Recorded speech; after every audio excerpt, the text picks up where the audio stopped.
talking about being something other than I can't. I know already what I can and cannot do. So I'm not trying to go down that path. Okay. What I want to do is what area can I become the best at? Okay. And you guys know what I'm in, right? So I'm trying to change the death care profession for a reason. Okay.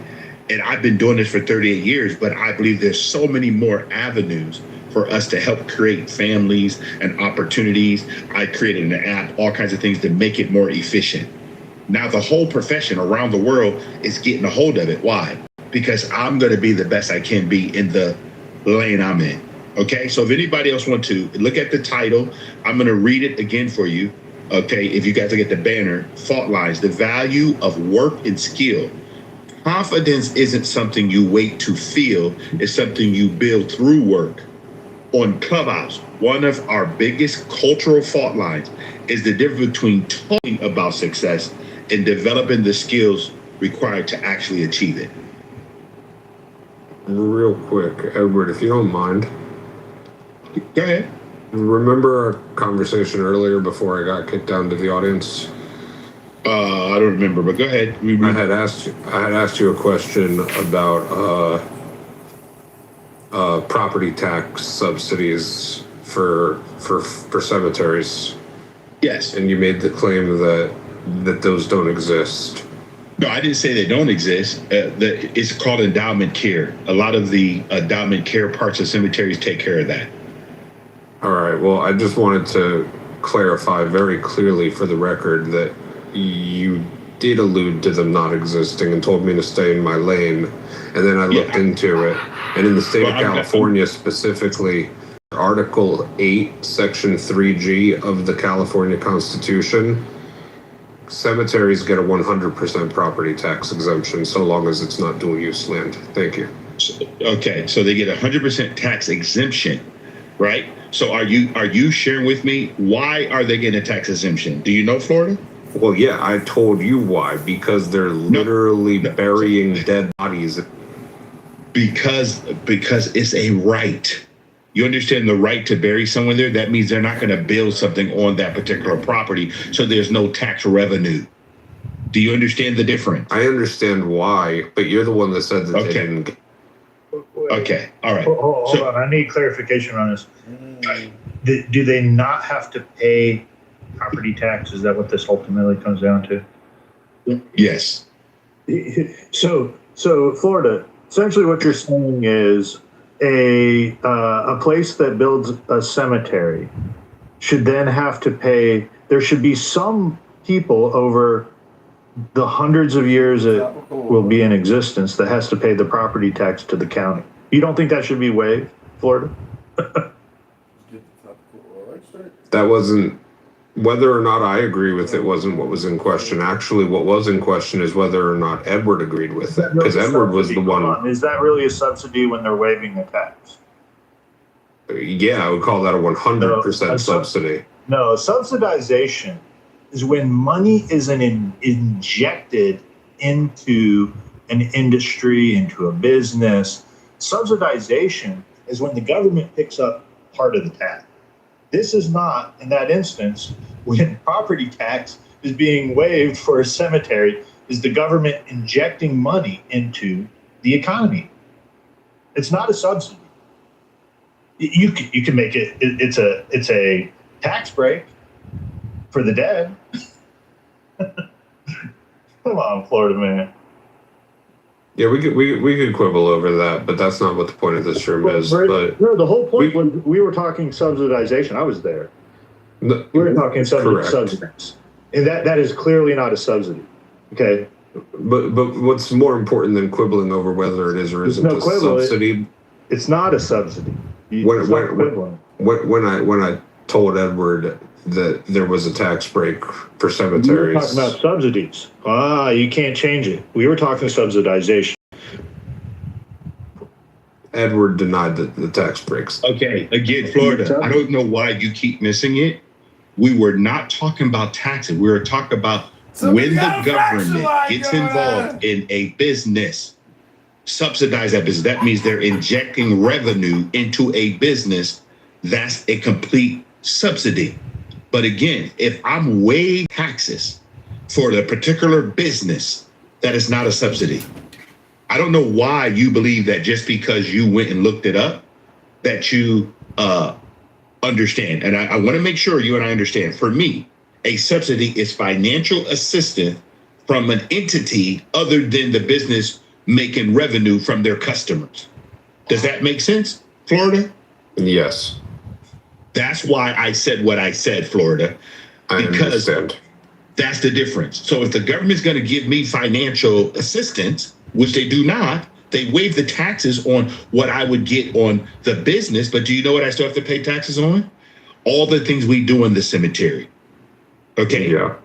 So we still have to pay taxes just because they waive the ground tax, because there's no way for us to generate revenue from the ground because there's dead people there.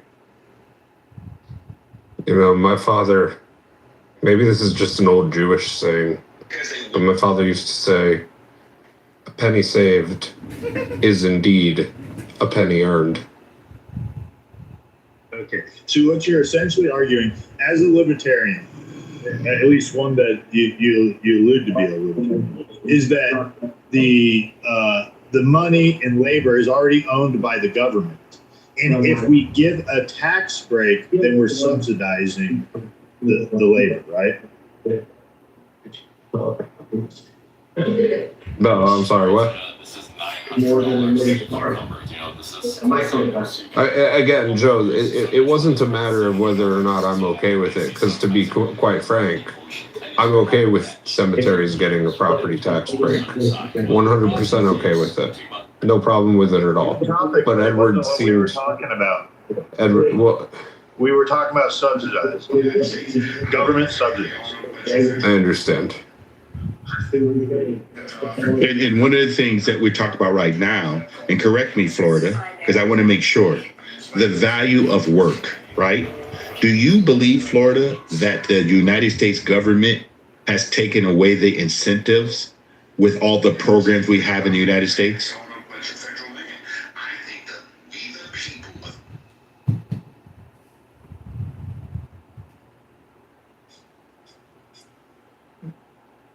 Reframe that for me.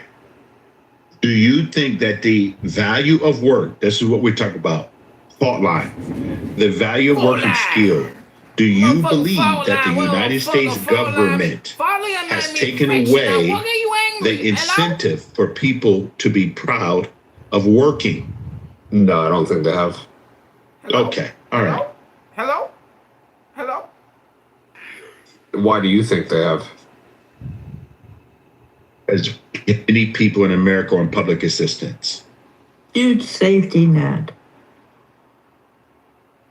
Do those people not work? So we just required through the big, beautiful bill that they work at least 20 hours a week.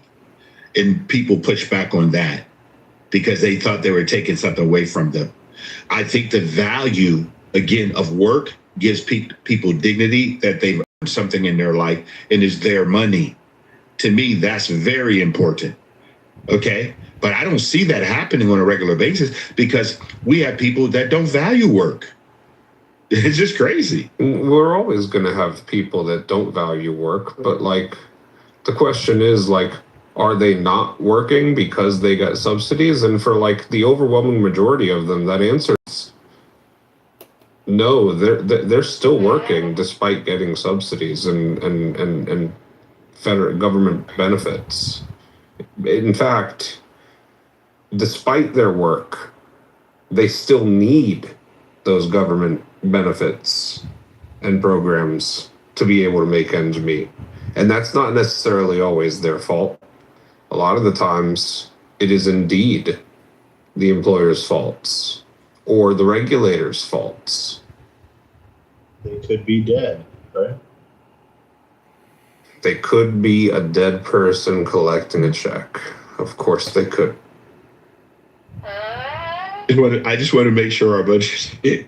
I mean, Edward, okay. how many government benefits checks do you get to the dead people buried in you? None. Imagine that, Joe. None. So, but Florida, I want you to think about this, okay? All of us together, because I don't want to just center one person. I think we should move the mic around a little bit because we have some people in here that may want to share. Anybody in the goo, you want to come up? Just let us know. But this is important. Who? Go ahead. Who's that? Jay Peasy. Go ahead, Jay. How you guys doing? I just wanted to say, regardless of how the system is, right, and how the government is operating, unless the government is like a dictatorship or some kind of like fascist government or communist government, it's not the government's job to help you make ends meet. You know what I'm saying? You say, oh, these people.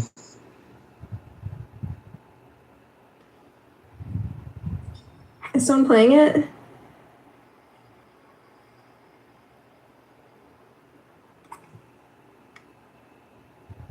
What's that noise in the background? I'm playing NBA 2K26. Oh, it's you. You're the problem. Oh no, that clicking isn't me. Oh. No, what I hear is it's like cheering in the background. Oh, that's definitely not me. Okay. Well, I don't hear it anymore. It's fine. Janis Joplin gave a much less romanticized account of the encounter than Leonard Cohen did. She was disappointed, expressing disappointment. Why are these women always doing these old Jewish men wrong? She said it was a letdown and indirectly recounted her night with a moody man widely understood to be Cohen. She said it was deeply disappointing. Despite her efforts to connect with the moody and silent partner, she realized around 4 a.m. that this motherfucker's just lying there. He's not following me. Well, He was uncommunicated, closed off, overly moody. He had a bad night. There was no intimacy. He had a bad night. It's not like she dated him for like a year. Okay, but it was a one-night stand. You had one chance to perform to impress her, She was out of the city. Maybe he just didn't care. I bet you believe that what Edie Sedgwick said about Bob Dylan too, right? Wow. I just think he didn't care. I just think he was just like, oh, fuck it. This chick. Fuck this bitch. Oh, this is funny. Bow Wow just went full Joker. Oh, the inside joke, that's all. What's the inside joke? It's like the gap between the artist and the art. Mm-hmm. The fuck was that? I have long nails now, so they click. I didn't know you're getting ratchet. What the hell? Yeah, I'm really ratchet. When did you become so feminine? I was bored. Okay. Did you get a free shipping on Vinted? Really? Okay, I'm gonna do the Chelsea Hotel Lana Del Rey version. See if that's less sleazy. Probably more sleazy.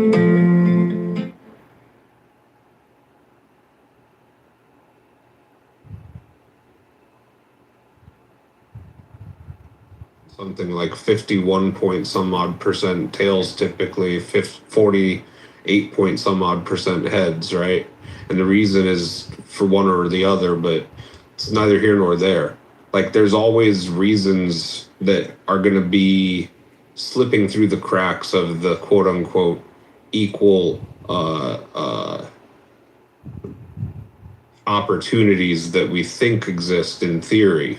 Somebody's parents might die and they need to support their younger siblings by themselves. Now, if a 16-year-old's parents both die and they have a 12-year-old brother to take care of, and they drop out of school to go get a job at Walmart stocking shelves or at a local deli making sandwiches or something to that effect, that 16-year-old and that 12-year-old are living on their own. The government has made them their own independent people. The 16-year-old is the primary careholder and custody provider for the 12-year-old, right? Like, you're not okay with giving that 16-year-old extra food stamp money some sort of a basic healthcare package. Because the problem, if you don't provide those sorts of things to them, that 16-year-old goes and sells drugs on the street and gets recruited by a gang. The 12-year-old is more likely to get involved in violence and sexual crimes. And then your children could potentially be a victim of their crimes because of their shitty situation. You'd probably be safer knowing that they're getting some extra food stamp money so they don't have to worry about making ends meet and robbing you or your kids for their lunch money. All right, let me respond to that real quick, right? So first of all, it is your responsibility as let's say your last name is Florida, right? It's your family's responsibility to take care of children, aunts, uncles, grandpa. You're supposed to make those relationships. It's not the government's fault that your family's fucked up. When parents die, other family members, like their brothers and sisters, or their grandpa, or their grandma, or their aunt, or even the church, if you're supposed to, it's probably best if you get involved with the church. They're supposed to step up and take care of those children, not the government. The government, I would agree that the government can provide a subsidy or a check or something like that for extreme circumstances. But if I was in charge of the government, I would let you suffer, and you would be an example for other families on what family means, right? You can when you can narrow in on the background, like for example, their culture, what the level of education of their parents, the income of their parents, all of this shit, their race, everything. Okay, you literally see that you have disparate outcomes amongst different groups of people, and a lot of people say like, "Oh my God, that's racist." What the fuck does that mean, Charlie Murphy? What the fuck? I'm asking you a simple question. I'm asking you the following. Saying, look, it seems like you think it's a combination of both factors. I answered your fucking question. You just didn't like the answer I gave you. No. Look, no, that's why you're re-asked. I gave you the answer. I'll repeat the answer that you gave me, and I'll show you why it's not sufficient, right? I'm asking you for a separation of the factors. You're just saying, like, look, if you look at all the results, and you look at their culture, well, they have different results, so I think it's a combination of both. Here's a better answer to whatever you're saying. Okay, I think that that's why I gave the example of the Southeast Asian Asians. The reason I gave that example is because that's a group of people that largely came here as peasants. They came here dirt poor. With that, they didn't go to college. Their parents didn't go to college. If you listen to the debate, can you give me information Hold on. Okay, Monica, Karen, stop. I see the Trojan. But they literally had. The Trojan These are cultures that did not have any of this legacy that you would see today in China, Japan, or South Korea. Okay. Yes. Yeah. They absolutely have done well. Wait, look. I'll just exemplify the Trojan horse you're trying to put in. Okay. So it's like you have a very simple problem in this debate, right? You have a very weak position, and you really want to say on a genetic level, blank is inferior, but you just don't have any facts to be able to do that. Okay, but you don't have any facts that's stupid because you don't have any facts. All right, moderators, I don't want to center myself, but of all the rooms that I could center myself in, it seems to me that this would be the one. Wait, let me do you guys mind, Incan? That we can have just a moment to talk about the spontaneous debate that happened. Okay, let me finish this. Okay, so here's what you're trying to do. Right? Okay. You need some way to be able to say I'm accounting for culture. It's like an algebraic equation, and on both lines I've canceled out culture. Now, if you just come out and say that, obviously there'll be major contention with what you want to say, right? But what you're trying to say. It's look, these people came as refugees, therefore they're work to support you entirely. In fact, even if I gave you the benefit of the doubt and said that the government was their parent, and that is my argument. Again, a parent's job is not necessarily to spoon feed and cradle and fucking take care of every single little thing and do your homework for you. They protect and provide. Protect and provide. That is almost literally the purpose of government, to protect the things that we believe that we have the opportunities to pursue if we want, and to make sure that those opportunities can be provided when we want them. Good point. That was a parent definition too. No, that's a parent. That's not the government. That's a good point, Florida, but that's Florida, also the government's Florida. responsibility. No, it's not, Florida. I'm sorry. I don't know where you get your philosophy from, but that has nothing to do with government. Okay? And what I'd like for you to do, no, Florida, 1 second. I just want you to do me a major favor. And because you like to research stuff, you want to prove people wrong, I want you to go and look up what is the actual role of government in the United States. The role of government in the United States. Okay? And then come back and explain to us what they should and should not be doing. So, okay, let's just take the two things that I'm claiming in this scenario are the role of government. So let's just start there and find out where we. I don't. Edward. I know you keep calling my name, Florida, but I want you to do me a major. You know why? Because I think sometimes you actually believe your own information without looking it up. I'm trying to see where we disagree, right? Parent. You're just telling me. You do this thing all the time. I do. You're right. You know why? It doesn't get anywhere. Oh, I know. Because you know why? You believe you're getting somewhere by telling everybody what you believe. No, Edward, I'm trying to see where we disagree so that we can try to make sure that we get on the same page. And then we can have a conversation about what we actually disagree about. The role of government. Right. So what did I say the two roles of government were? You told me parent. No, I didn't tell you that the government's role was to be a parent. I made it synonymous to that of a parent. What did I say those two responsibilities were?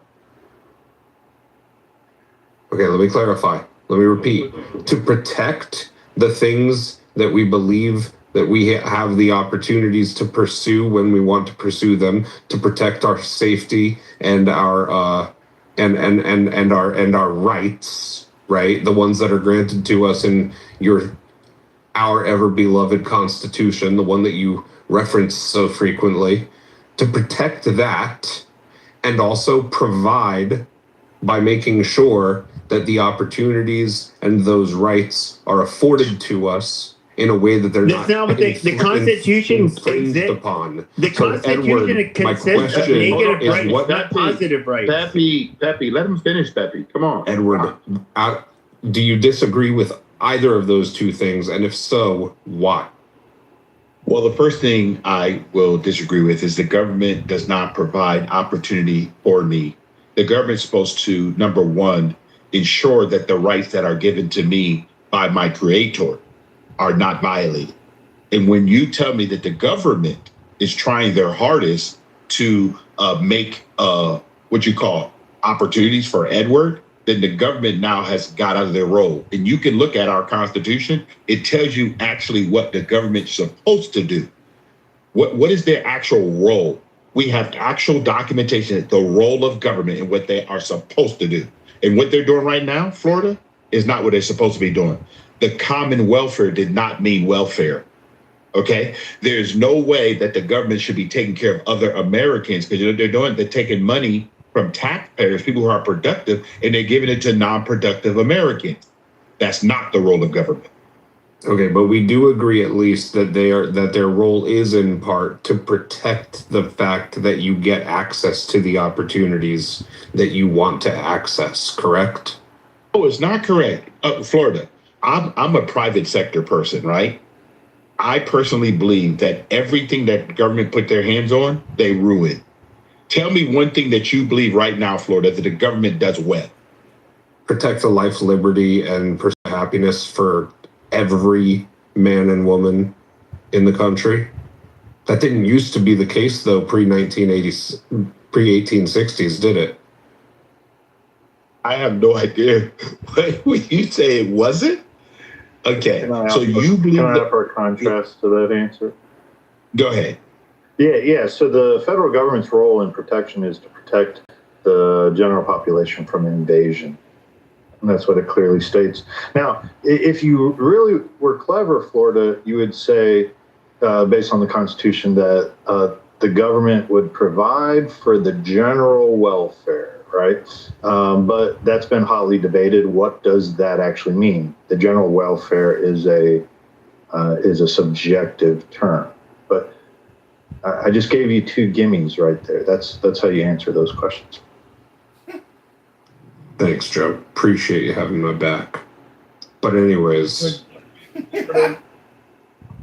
go ahead, Jake. I responded to you based off the analogy that you gave with the 16-year-old with his brother, right? That's why I brought up the whole fact that that's not the government job to take care of orphan kids. Okay, now you keep trying to confuse the two, provide and protect. For example, right? My child comes home from school with some homework, right? It's too hard for him. It's my job to provide guidance for my child. That's not the government's job, right? So when the government provides, they're not going to provide that. Hold on, I'll give you another example, and I'll end it right there. If my child comes home and they want to know, about sex, right? And or pregnancy. Let's say my daughter, and she want to know about pregnancy and the effects of it, right? Not the physical effect, but the mental effect, right? Something to do with emotions and their mind. That's not the government job to provide that kind of protection for my child. That's my family's job. That's my job.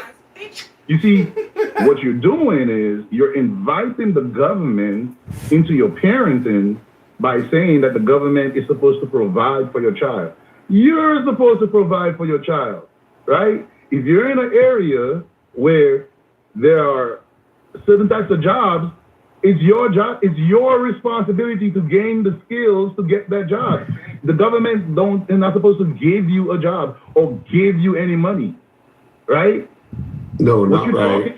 Just to be equal, there would have to be universal basic income. But I thought I was going to land right there, so I'm going to land right there. Go ahead. So when it comes to quote unquote sexual education, STD testing, preventing pregnancies, things of that nature, yeah, it's always incredible when we have good meaning, well-intentioned, and capable people within the communities to be able to provide and help out when necessary through the private sector. That's always preferable. I agree with all of you on that. It used to be the case back in the 60s that the religious organizations, such as the ever so beloved church that you guys all don't go to on Sundays, that those would account for like upwards of 40 or 50% of the quote unquote charitable givings in this country. Today in 2026, the role of the church in charitable giving and community contribution has been diminished down to somewhere between 20 and 25% of the community's external sort of sourcing and resources of availability. Source, please, sir. Regardless, So with that being said, I want to respond to that. Real quick, just to land my plane. Just land it. When the parents in the household don't take that responsibility for themselves, you have to ask yourself, to Joe's point, if the role of the government is to provide for the general welfare of the people, beyond just making sure that we don't get invaded by fucking Al-Qaeda, but to truly protect and provide for the general welfare of the people, is making sure that your children have access to STD clinics, rape kits, general sexual education. Not your kids, because yours are well parented by you, but the ones that live in the house next door, who the 12-year-old is being parented by a 16-year-old brother. Isn't it beneficial for the general welfare of society that they also have access to those when they don't have anybody else to lean on? Because again, the church is much less likely to be contributing to that type of shit today than it was 60. So Florida, when the federal government begins subsidizing different aspects of charity, they are taking up space where the churches used to fill in. Would you agree that government over the last 60 years has taken on more of a role of providing for charity? I would say it's a inversely correlated sort of relationship. I'm not sure which one came first. Inverse is fine. So yeah, when the government begins subsidizing charity, then people will tend to drift away from helping those people. That's where I disagree, because I'm not sure which one comes first. I'm still talking, but I'll reference you. I don't mind dialogue. There was a great story of a president in 1921, that a hurricane had hit Texas, and people were, advocating for, we got to send money to help these hurricane victims. The amount of money that was being proposed at the time was a small figure. He refused to. He said it was not the role of the federal government to help in charity. He refused to go forward with it. The church groups and the communities stepped in and provided multiples in times of what the charity to the hurricane victims than what was initially being proposed in the federal government. If they had subsidized it, many people would say, oh, well, the government's got it. Why do I have to worry about that? And over a period of time, that tends to be where Americans tend to not provide charity as much the more government's involvement gets in. To your second point about sex education, when the government got involved with it, do you think it's has society gotten better because of it? Yeah, absolutely. Before you go ahead, Florida, I just want to point out something that you make these big views, and it's kind of interesting versus coming with data or receipts, what we call it, because I value work. And I know that when my wife and I give, we give out of the abundance of what we have and what we've earned. But it's kind of interesting that you make these comments. So just to give you guys an illustration, the church, the body of Christ, just in the United States last year alone, gave $151 billion. This is including all church giving and religious organization. It does not capture full charitable impact of religious Americans. Now, that full impact was $617 billion fiscal 2025. Okay. Now, I can share with you so you can understand side by side. 617.2 billion.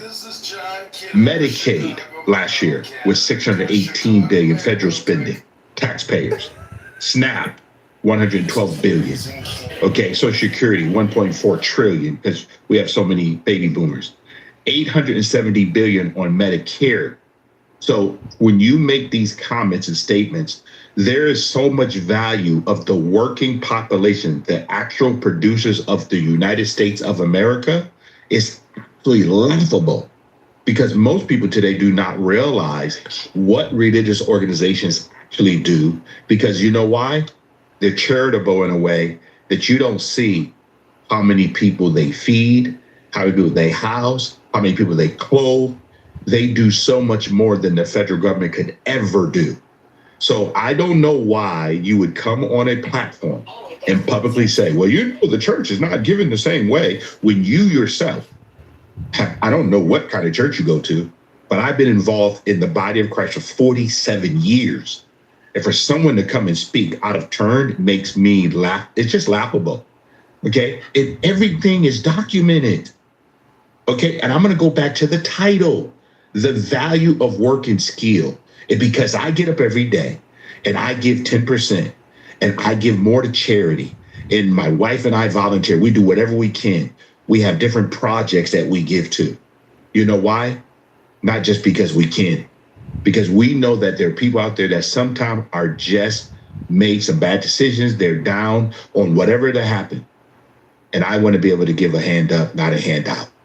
So let's really be more factual versus us just talking about what the church or religious people are not doing. Hold on, Pepe, real quick. Let me just address that. Jesus Christ. You can take it right after this. But to be very clear, you said I didn't come with facts. I gave you percentages as a totality of the total charitable, nonprofit related givings to communities. Churches used to account for somewhere between 40 and 50% of that, if not more. Now, that's not to say that they're not giving 150 or 600 billion or whatever your reference number was there for that. It's to say that 40% to 50% today is diminished to only 20 to 25% of the total share of the pie, regardless of how many total net dollars it is. Florida government has grown dependency, though. The dependency on government was different 60, 70 years ago. So what you're comparing are not the same figures. You're correct. And so everybody likes to talk about the immigrants that came from Europe. You're not real Americans, whatever. By the way, I literally, I'm going to be very open about it on this stage. There's people in here know it. I'm not half Corsican. I'm half French, Canadian, half, one side of my family was English. I don't need or a quarter, I should say. And then it was like it's some Eastern European bullshit. But anybody cares what the fuck your ethnicity is, retard. So I'm basically like creating a documentary now. I mean, I love that in a room of people.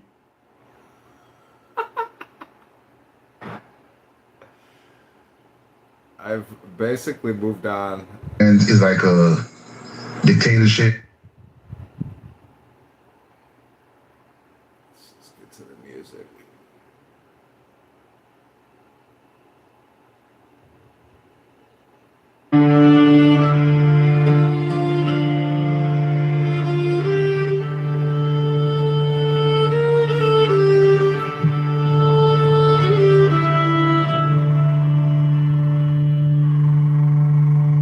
Long, oh, my son, hath been this digression from the plain path of my word concerning children, but it was most needful that thou shouldst understand the limits of true liberty. For that is not the will of any man, which ultimateth in his own ruin, and that of all his fellows, and that is not liberty, whose exercise bringeth ill to bondage.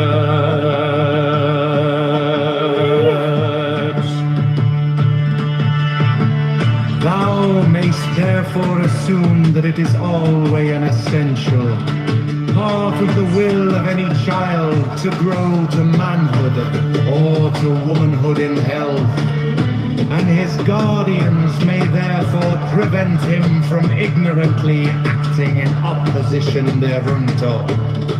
Care being always taken to remove the cause of the error, namely ignorance, as aforesaid. Thou mayst also assume that it is part of the child's will to train every function of the mind, and the guardians may therefore combat the inertia which hinders its development. Yet here is much caution necessary, and it is better to work by exciting and satisfying any natural curiosity than by forcing application to set tasks. However obvious this necessity may appear.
He may devote the remainder of his powers to the satisfaction of the other parts of his will.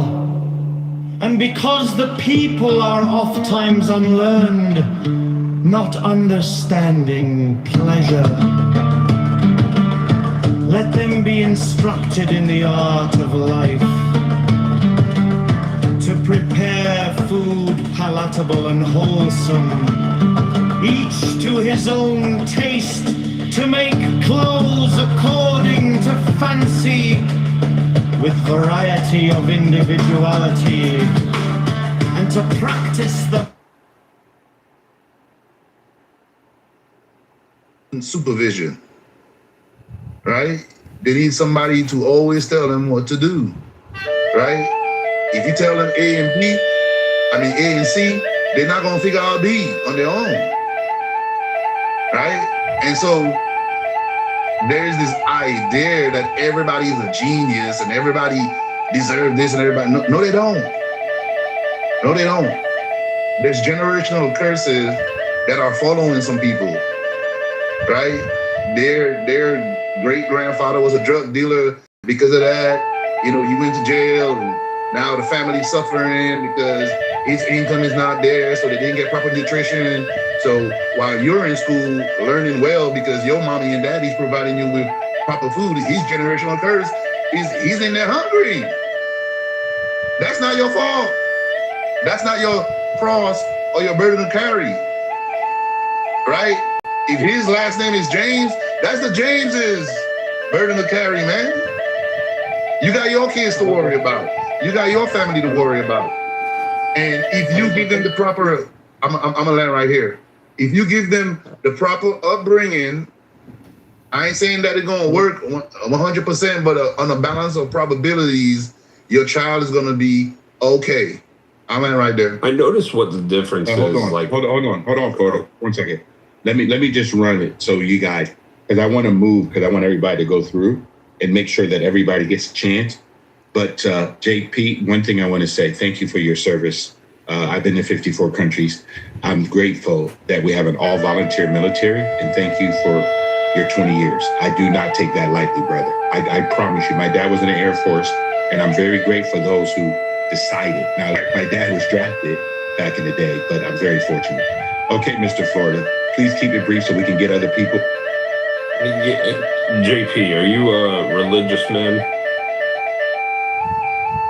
Bro, I think everybody's telling what they. God damn it, Matthew! He wasn't talking to you, fucker. He was asking somebody else a fucking question. Hey, Pepe. JP, are you a religious man? Yeah, but it's really not relevant to the topic, Florida. So we're trying to discuss the topic. Yeah, it's relevant to what he just said. I'm happy to discuss the topic. Perfumer? Well, I mean, right now, at the moment, I'm a perfumer, but I grew up on a farm. About 25 years, I managed my father's farm. I grew up on an apple orchard. Actually, if you look in my profile, you'll see what I did. But yeah, basically, grew up on an apple orchard just south of Detroit, across the river there. We grew about 40 different types of apples on 40 acres, apples, apricots, plums, cherries, prunes. And I had been, driving tractors, Landini, orchard mowers, cherry pickers, variety of different types of forklifts.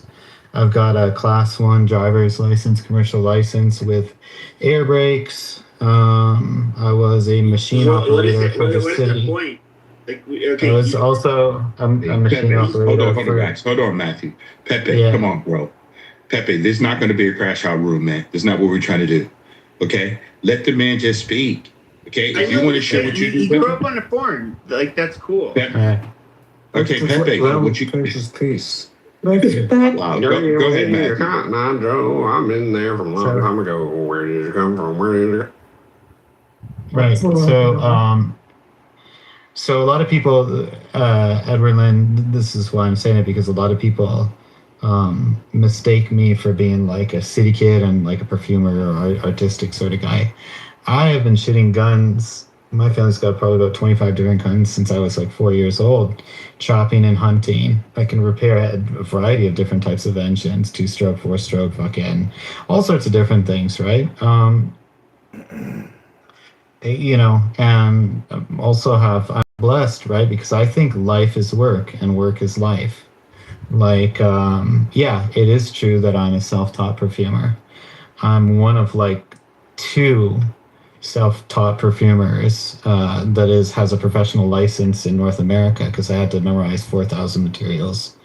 So I accomplished that as well. I've also got 7 years post-secondary education, got 3 different degrees. I lived in Tokyo for a decade, where I taught English to a bunch of brats. This is the most narcissistic shit ever. Just what is your fucking point? Well, hey, Pepe, my point is, hold on, Matthew. Pepe, yeah. I just want you to do me a favor. When I'm moderating a room, could you please, Pepe, let people just speak? I know that it's hard, but you can do it. Okay, but he's acting like a nigger. I have to put him in his place. We're discussing skill sets. Did he get him? He had him kicked him. Right, Thank right. you. So skill sets, what sort of skill sets do I have? My perfume, Edward Lynn, I started off, my wife and I had come back from Japan. Her and I were sleeping in our living room while we were renting out our bedroom. I was buying $1 and I was washing buses at night from 8 o'clock at night to 6 o'clock in the morning during COVID. And then during my free time, I was teaching myself how to make perfumery. I started off by buying fake essential oils from the dollar store. Now I've had my company for 9 years. I sell perfumes all around the world. I have quite a few number of skill sets. I think that this is the first time I ever sort of flexed on Clubhouse, but I have a very wide variety of skill sets and life experiences, lived in different countries. I've been to dozens of countries myself. Anyways, life is a giant adventure. There is no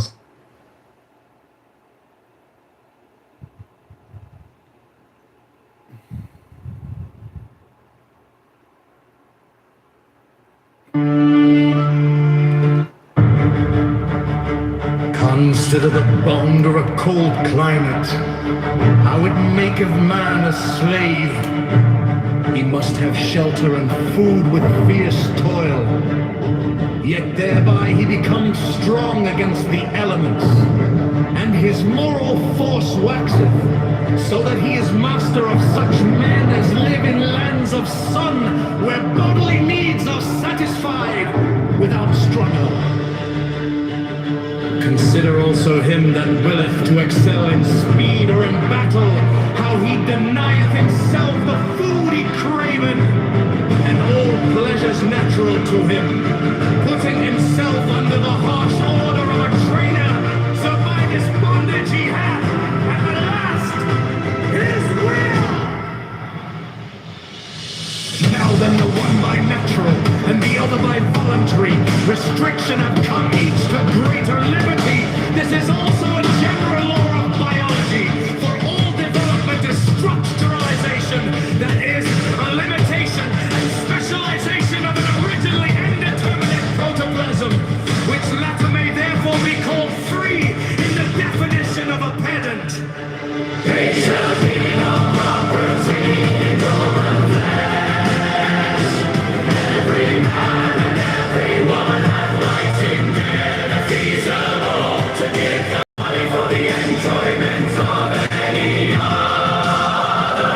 The exercise of that right shall not be punished by law. Allowed like the There shall be no penalty either by loss or curtailment of liberty, of rights, of wealth, or of social esteem, but this freedom shall be respected of all, seeing that it is the right of the bodily will. For this same reason thou shalt cause full restriction and punishment of any who may seek to limit that freedom for the sake of his own profit, or desire, or ideal. Every man and every woman has full right either to grant or to deny the body, as the will speaketh within. This being made custom, the evils of love, which are many, extending to the disturbance not only of body, but of mind, and that in obscure cause shall little by little disappear from the face of his unspeakable glory!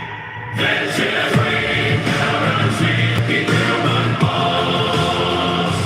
Let him think as he will concerning none of us, but let none seek to impose that thought upon another by any threat of penalty in this world or any other world. Look now, though I kindle thee to effort in thy way, yet it is the way of thy will, and I say not even that thou dost well to haste therein, for the whole matter rieth in thy will, and to force thyself against thy nature would be an obstacle to thy passage. But if I urge thee to run well this race as an athlete, it is because I have perceived in thy nature that fierce lust and mighty concentration in that will. And I write this letter unto thee, knowing well that thou wilt rejoice exceedingly therein, since it is an expression of thine own will, and it may be a disguise of which thing thou vehemently seekest, I charge thee, therefore that thou permit not to tyrannize any other in thought, or to threaten, or in any other wise to blaspheme the great liberty of our Father, the Son, in the great cosmos, or of his vicegerent in the little. And set free upon our team, living around here. Let each think as he will concerning words, but let none seek to impose that thought upon another by any threat of penalty in this world or any other.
There is one light of the sun, though it is distributed.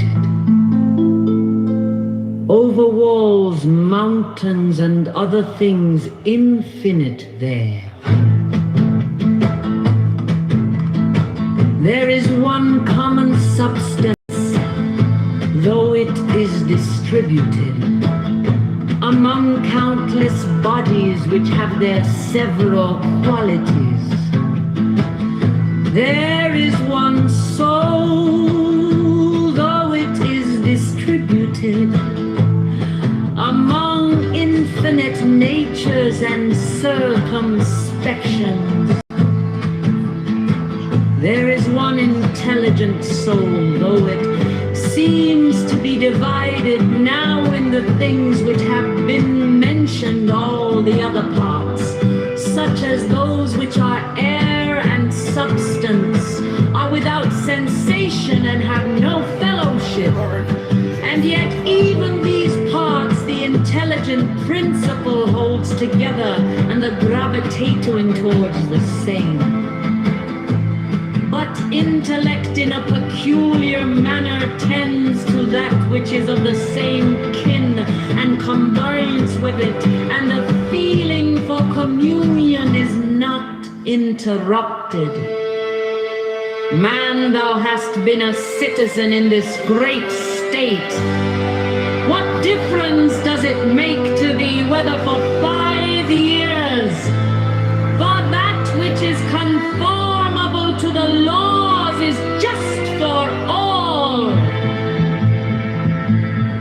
Where is the hardship then? If no tyrant nor yet an unjust judge sends thee away from the state, but nature who brought thee into it. The same as if a praetor who has employed an actor dismisses him from the stage. But I have not finished the 5 acts, but only 3 of them. Thou sayest well, but in life the 3 acts are the whole drama. For what shall be a complete drama is determined by him who was once the cause of its composition and now of its dissolution. But thou art the cause of neither depart than satisfied. For he also who releases thee is satisfied. When thou hast seen cited on the Socratic, think of either Eutyches or Pimen. And when thou hast seen Euphrates, think of Eutychion or Sylvanus. And when thou hast seen Alcaifron, think of Tropeion or Rax. And when thou hast seen Xenophon, think of Crito or Severus. And when thou hast looked on thyself, think of any other Caesar. And in the case of everyone, do in like manner, then let this thought be in thy mind. Where then are those men? Nowhere. For nobody knows where, for thus continuously thou wilt look at human things as smoke on nothing at all. Especially if thou reflectest at the same time that what has once changed will never exist again in an infinite duration of time. But thou, in what a brief space of time is thy existence? And why art thou not content to pass through this short time in an orderly way? What matter and opportunity for the activity art thou avoiding? For what else are all these things except exercises for the reason when it has viewed carefully and by examination transformation into their nature, the things which happen in life. Haste together until thou shalt have made these things thy own, as the stomach which is strength and makes all things its own, as the blazing fire makes flame, and the brightness of the craving that is thrown into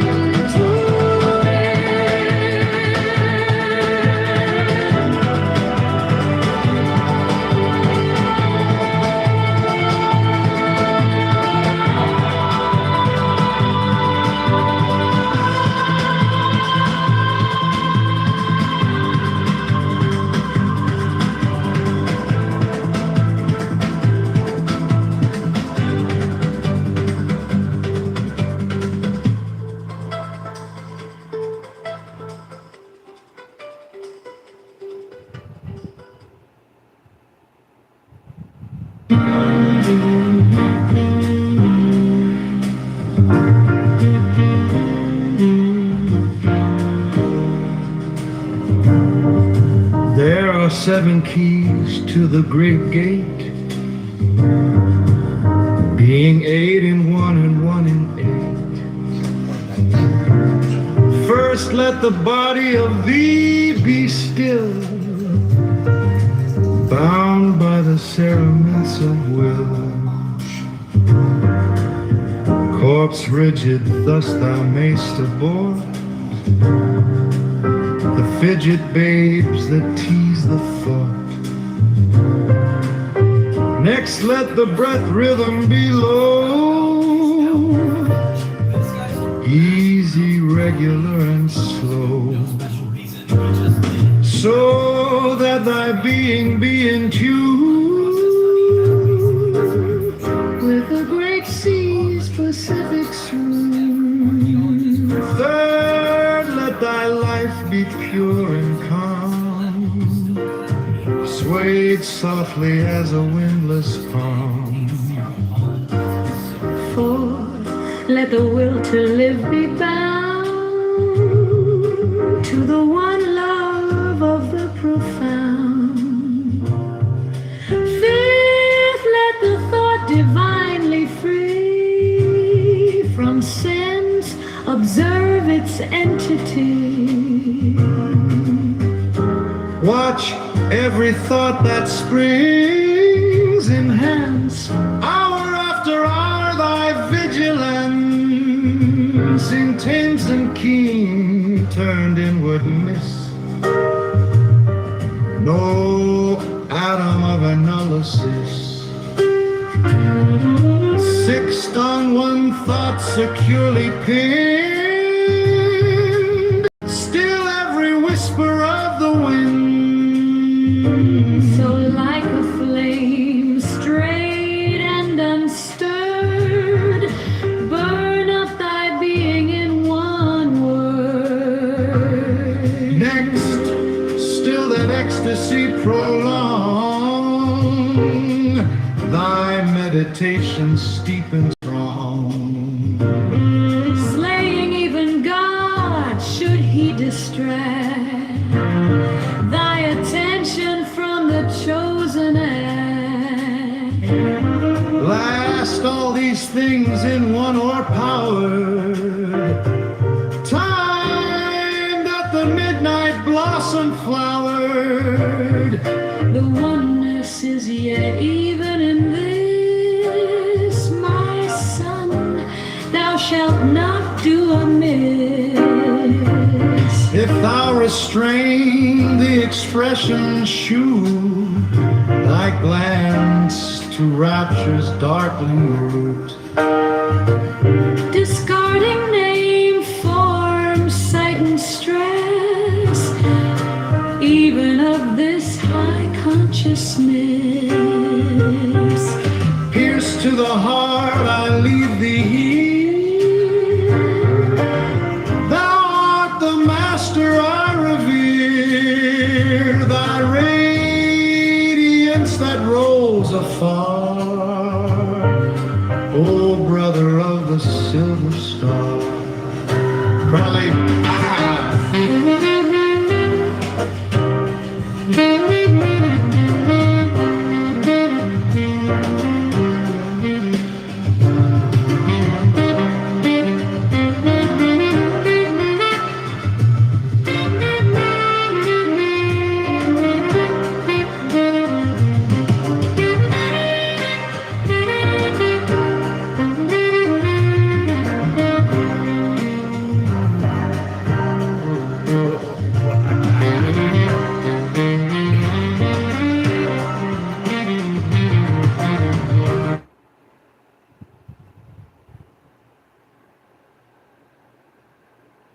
It was worth the time and effort.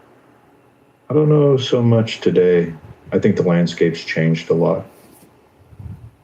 And I landed there unless you're curious of why I think the landscape changed. Y'all talking about what y'all still on Clubhouse for? Yeah, that's just what I was posing to the room as a question. Like, Man, I'm on here, to be honest with you, man, because I like to talk to people. I like to listen to arguments. Sometimes I like to argue, but mostly I think it's a habit. We creatures of habit. You get used to doing something for enough time, you're gonna go back to it every day. But like I told y'all earlier, like in my life, it's certain conversations that I don't get to have on the regular. I can't have certain conversations around everybody around me. So that's really what I be on here for. The initial purpose for this app was we came on here for music. We was on here to talk about our music, promote music, but obviously it changed. So yeah, that's really it. I can relate to that, Rob. When I first got into doing social media audio politics, it was largely because my friend circle and family got absolutely tired of me talking politics to them. Yeah. I got a room on this app, bro, that's like, these are my real life. Most of them, we really knew each other before this app. But it's a running joke. They be like, all right, Rob about to talk about the education system. All right, now you be safe. Rob he won't want to talk about politics. So it's like they get to doing something stupid. I say, hey, I'm about to talk about the education system. I bet y'all shut up. And then it's a running joke. But yeah, that's really what it is, man. Conversations that you won't normally get to have. That's just what it is. I think you hit another really good point. The dopamine hit that we get, the habit. Yeah. You got a lot of 100s on that. And I think a lot of people agree about that there's, I don't know, I guess there's an addictive nature to the ride. What is the addictive nature? Because I 100 you too. It is kind of. I mean, I equate it to this, man, like me being a musician, an artist, and a performer. Like, I know what it's like, man, to have people standing in front of you and you being received positively. That's, to me, that's the main reason why I still make music, is because I like the response to the performance. So I think, like, you put that on this side, most people have probably never had 10 people come show up and listen to them do anything. So when you got this app initially and you got people having thousands of people on this app listening, it's like, yeah, hold on 1 second, let me do my job.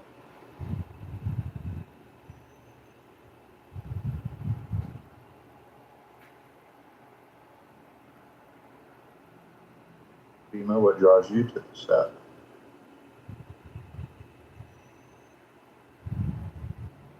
Yeah, slow season for me. I had to stop my real life. I had my little world passed away, and then the next day I thought, so I moved, and I wanted to give my girl the best rest of her life because I knew that she was gonna go. And so I took it was originally supposed to be 6 months, but I was blessed with making good, and I don't want to say that they were good decisions because I don't want to pretend like I'm financially literate, but I'm gonna say I made decisions that allowed me to do this, where I didn't have to work. I was very lucky. I got into a particular crypto and things were wonderful for me. And so I had an awesome opportunity to just spend every last waking moment with her until she left. And then my plan was after she's gone, now I wasn't on Clubhouse yet, and after she was gone, then I would pick up, I needed to leave right away and go back to my real life. But the day after we buried her, my father ends up having a massive heart attack. A week after that, my mom got diagnosed with terminal cancer, and then my grandmother, they were taking her in because she had gotten dementia, and it was just the planned week that she was supposed to be coming in. So out of my siblings and I was in the best position to, okay, looks like I'm not going anywhere. God put me in this position for a reason. I was supposed to be here. So I was here, and I've been taking care of the family. It was really grim for a while. And it was like running a hospice, basically. Worse. And my mental was just going crazy. And so I came to Clubhouse. I actually got invited by this guy named Mark, and I don't remember his last name, but he ran a channel called Liberty Bluebird, I think, something like that. And him and his partner, the guy who does most of the talking on Liberty Bluebird or whatever, he still has these. He still does these talks every once in a while and occasionally. But then I found that channel, and then I found why do I want to say Mr. Roger? That wasn't Roger. I found Roger's room, and that was great. And I was loving Roger's room until October 7th, and then that just dissolved. And then I found Chillism, and Chillism kept me busy, so I wasn't like just completely. I mean, like when I'm talking like the lugubrious rut you could possibly imagine, like that's what I was in every single day of my life. As I'm doing this, the love of my life is also going through his own situation. And so he had to go, and it was rough. So Clubhouse basically saved my life. Everything is now pretty stable. As stable I think as it's gonna get, and everything's looking up. So sometimes, I'll be honest, I get sad and I come back to Clubhouse because there is the dopamine, but more so it's almost like I met people, and these people were just comforting, and it was nice to have people to rely on, to be able to talk to every day. And I know that people give me criticism for saying, because I was really dumb, and I used to consider people my friends, and I got hurt really bad. I don't regret it though, because it's okay. I understand people are gonna people, but yeah, I look at people like you guys are my friends, and I have like a very soft spot for all of you, every single one of you, even the people that you think you could imagine that I would definitely say that it's not true. I do. I have even a soft spot for them, every single one of them. I don't hate a single person on this app, not a single person. I don't have a single hateful bone in my body for anybody. There is a group of people that I like to stay away from because it's just good for my mental health, because they hurt me. But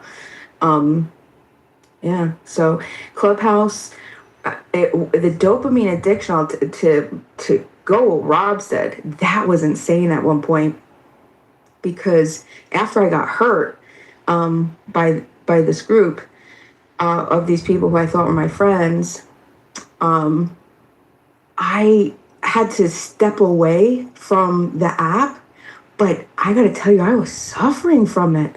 And it was just like, I realized, oh shit, I got an addiction.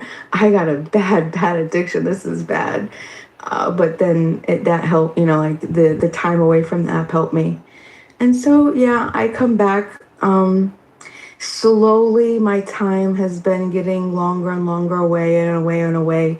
But there's a couple people that pull me back, and and you guys help me, you know, like most of the time I'm taking care of grandma or taking care of somebody. I'm like, you know, I'm always cleaning something. But it's really nice. And I love you guys. I love all of you. Thank you for being nice to me, and thank you for being my friends. And the people who are mean to me, that's okay too, because you gave me thick skin, and I appreciate that too.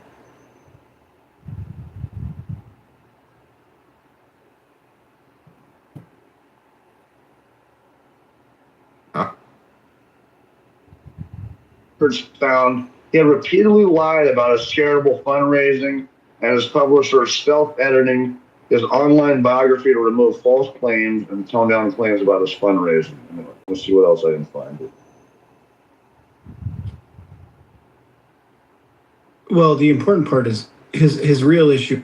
And like with Rayaba and makeup, because that makeup.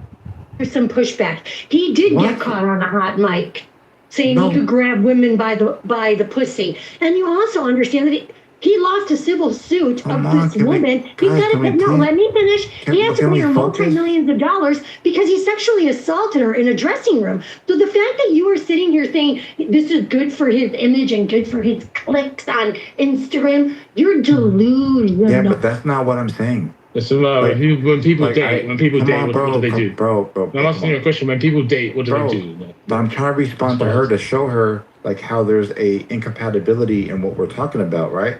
So you're saying like you respond to my question. I'm responding to yours as well. You mentioned you responded to mine, so I'm responding back. Well, I'm trying to respond to her because she's obviously not talking about what you and I are talking about. We're talking about business in the general context, right? She applied two different harassment and being a pedophile has nothing to do with business. What are you doing? I'm telling you that the two instances that you gave me, even though we could have that conversation, you don't start a sentence with "I'm telling you." You can't rationalize with a woman, bro.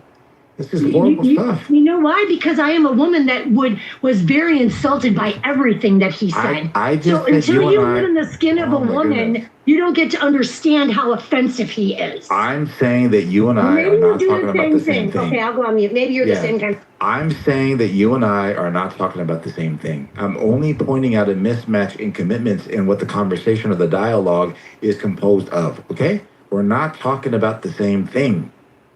If we wanted to talk about the same thing, that's fine. We can have that conversation. But I'm just identifying that what you brought up, your two instances, grab him by the P word and the other instance, is irrelevant to the general conversation about business and branding and how influencers say controversial things that aren't actually real for impressions and for clicks. And 90% of, not 100% of influencers don't run for the presidency of the United States. Oh, you are such an idiot. What are you doing, bro?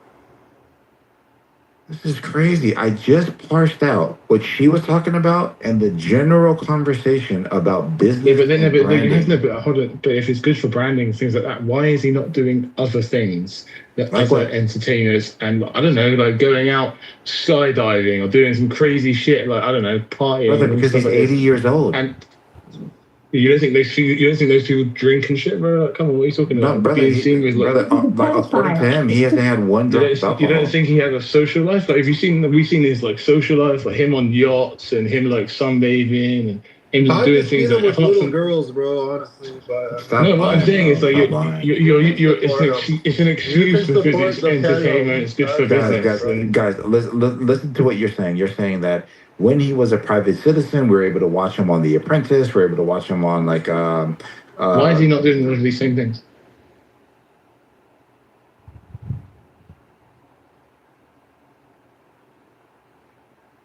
At all, as a result of the conversation?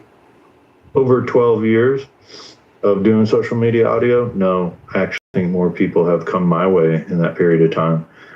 And I can tell you, I can almost identify the things that I've been really wrong on politically over the years. Can I name one? There was a debate that you did with Hunter on individualism and collectivism. Remember? Yeah, I remember. And you went into it with your done one thing, but then after talking with him for a couple of hours, he changed your mind. I thought. No, he didn't change my mind. we didn't have any disagreement because of his definition of individualism versus collectivism. His terminology of collectivism. Do you remember that? Do I remember what it was? No, I can tell you political ideas that I was like really wrong on over the years. Clearly, the Iraq War. I've said that before. I was a sucker. I thought there was weapons of mass destruction. I think a lot of us did. Yeah, I remember one of my liberal friends protesting Monsanto back in the early 2008. No, it would have been 10, maybe 9, 10. And I was like, oh, come on, we've been able to grow crops and keep people from going hungry. And it's like, oh, shit, no, fuck, there's something wrong with our food. And that's one that I reflect on. I mean, his protests, though, were not necessarily effective, I should say. But I definitely, so there are issues that I've gotten wrong. Here recently, I guess the biggest one would be aspects of what Trump sold during his campaign and the effectiveness of his administration on certain topics. I, however, I never actually believed that Mexico was going to pay for the wall. I always realized that was a good campaign rhetoric. But some people buy into that stuff. And some people look at it like they hold Trump to that, like, oh, he promised it. He promised it. And it's like, I do realistically look at the president as something that to win, you almost have to oversell because you still have to work with the legislature. But there's a lot of things I've been right on. I was definitely right about Joe Biden. Definitely right about COVID here on Clubhouse specifically. Was definitely right about Trump coming back and winning. I remember standing. It was pretty lonely in a couple of years there, where a lot of Republicans on this app, they were no longer Trump supporters. And Matt and Beaver, I don't know if Beaver's even here, but Matt and Beaver, they were true believers. They never gave up on it. True believers. So yeah, there's some things that I've been right and wrong on for sure. Florida, for human. Yeah, for sure. I agree with feeling like I was oversold on the Trump campaign. And, you've seen my political ideology, or at least my dispositions, at least, changed quite drastically since. Did you vote for him? Yeah. There was 3 things. Number 1, the immigration, the border crisis seemed to be getting worse every year, the Biden campaign.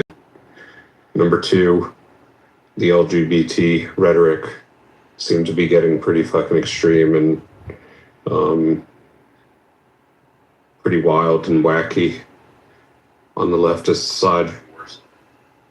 And number 3, I kind of started to become an accelerationist as a result of being on this app and talking to motherfuckers like you guys. The Pepes, the Jacques, the fucking Dr. Responsibles of the app, the Groyper party on the app. The idea that, fuck it, this whole thing is going to shit. None of it's going as I would prefer. Let's just pick the worst possible guy for the job, possibly. Or the most extreme guy for the job at the very least. And see if some sort of extreme policies sparks some sort of extreme outburst and radical anger amongst the population to try to get everybody back on some sort of like mutually agreed upon understanding that the government's not out to help us at all, and we need to reconsider everything about our modern political system. Unfortunately, that accelerationism has not yielded the fruits that I was hoping it would. Things only seem to be getting more. What brought on the black pill? Is that the accelerationism you're doing? Yeah, that's kind of what I'm talking about. It's like a black pill. It's definitely something I've noticed now post-Trump presidency with you more so than prior. Was Trump an effect of that, or was Clubhouse? No. I think like over the course of my life, and then seeing the Trump one term, and then seeing the Biden term, not only the government itself, not only the politicians themselves, but seeing people, actual people, both online and in real life, becoming more politically driven, becoming more extreme, more unfriendly towards the other party, more radical in their beliefs. Like, it's all been so sensationalized, and it's been growing up to the point that it's at now. It's like, who are you? That I was just like, who are you? you know, if it was up to me, I would have voted. I would have had Ron Paul elected in 2004 or 2008 or 2012. If it was up to me, I would have had fucking Thomas Massey or Justin Amash elected in 2020 or 2024.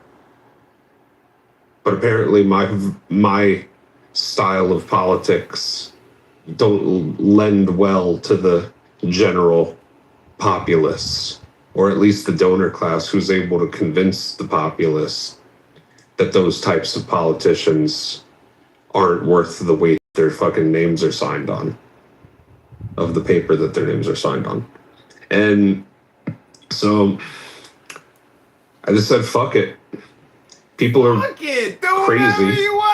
Things are getting worse, but maybe they just need things to hit absolute rock bottom in order for everybody to try to take a step back, reset, grab hands, and say, we need to transform the system.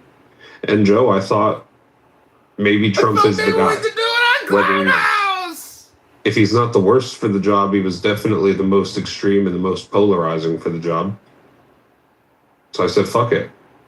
Let's give this guy a shot. Let's see, maybe, number one, I think he will fix the border crisis, because he did it during his first term with the Remain in Mexico policy, and that was great. I don't have an issue with that. Number two, the LGBT shit. I don't want national or federal legislation across the board regulating those types of policies, not even in the sports.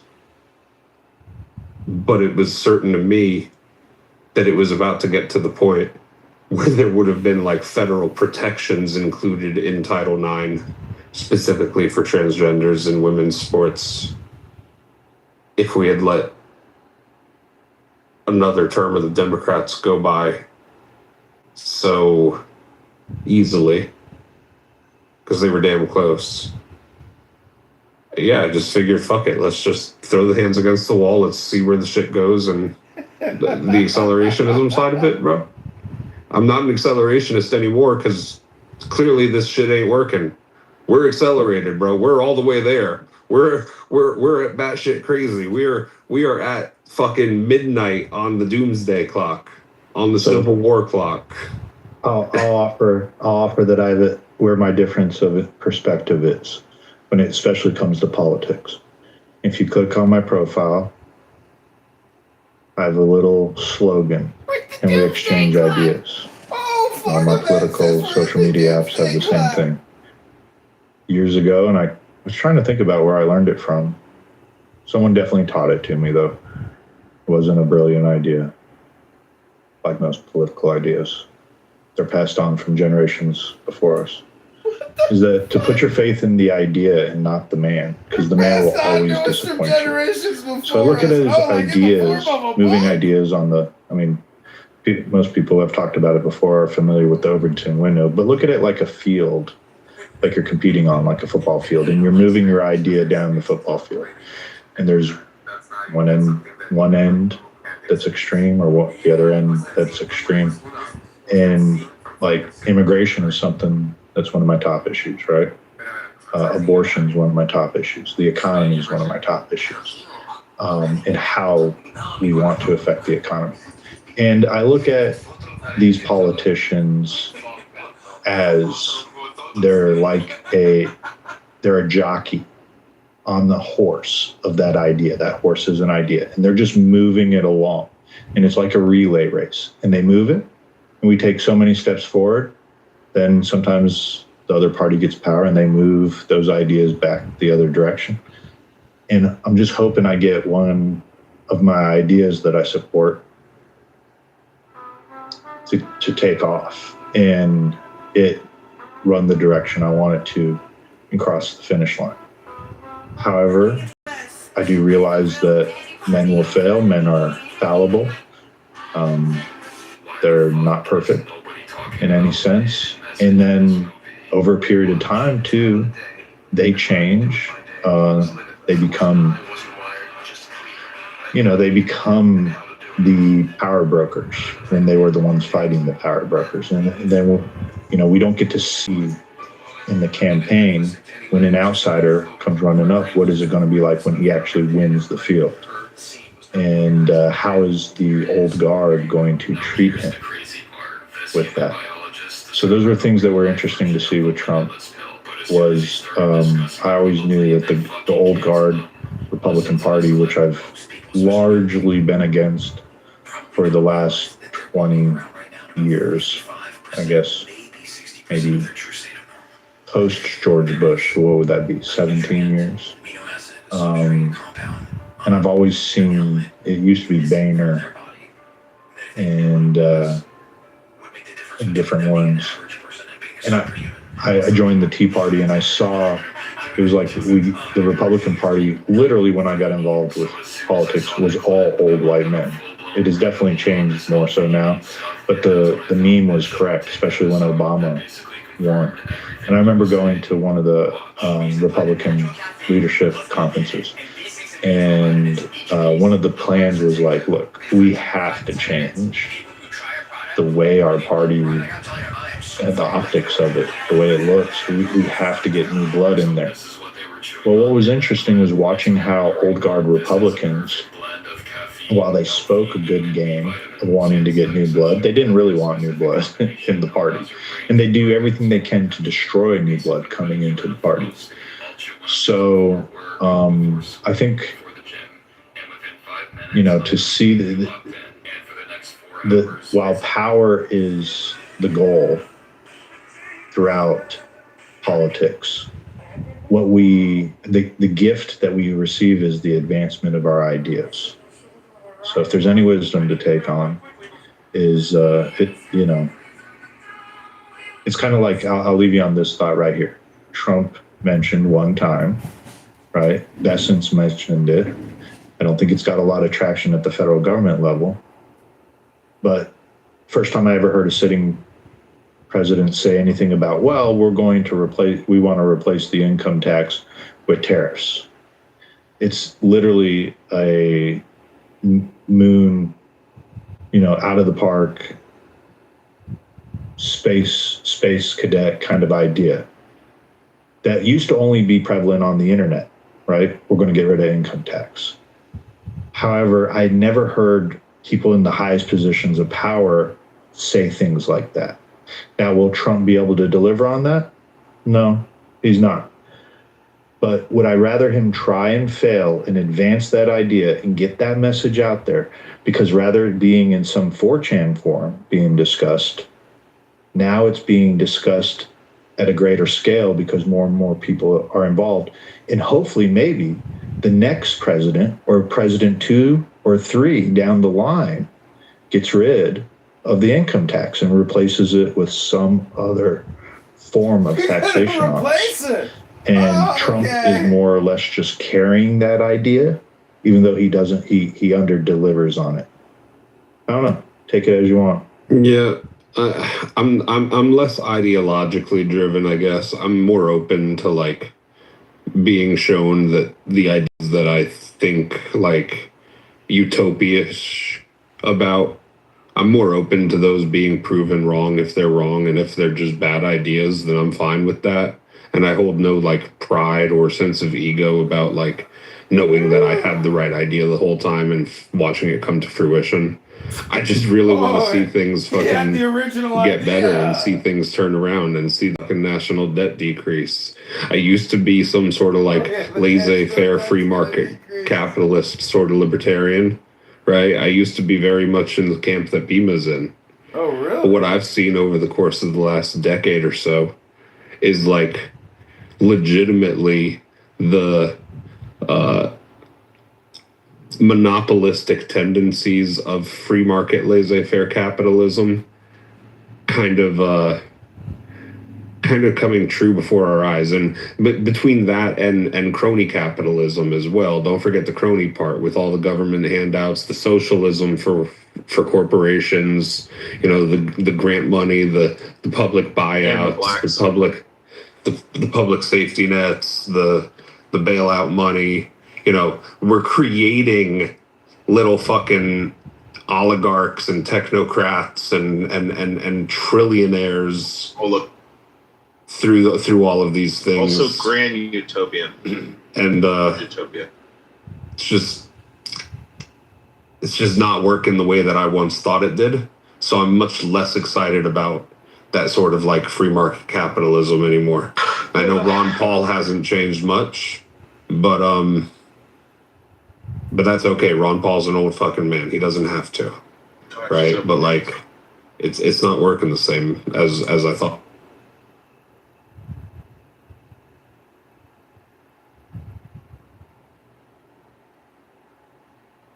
How do you replace a set of elites in one country? You say, how do you replace the what? How do you replace a set? Every country has a set of elites, right? Every country. Oh, how do you replace those elites? I don't know if it's so much about replacing them, Joe. It's about checking them. Making sure that they know that just because they're the wealthiest doesn't mean that they're the best. Just because they have the most money doesn't mean that they're the smartest. And just because they have corporations that everybody values doesn't necessarily mean that they should be the most powerful.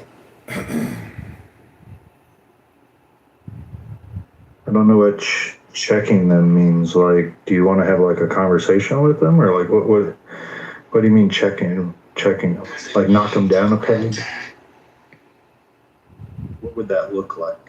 Number one, ending corporate bailouts for these companies that are too big to fail. I can understand in a sense where that can yield some sort of economic turmoil. But at the same time, what you have is people who have massive business operations in the desire to grow their corporations and their stock prices. They're willing to take increasing amounts of risk in order to try to yield some sort of large benefit for it. And if they fail, they know damn well that someone's going to be there to catch them when they fall. So ending that and creating more strong regulations and checks and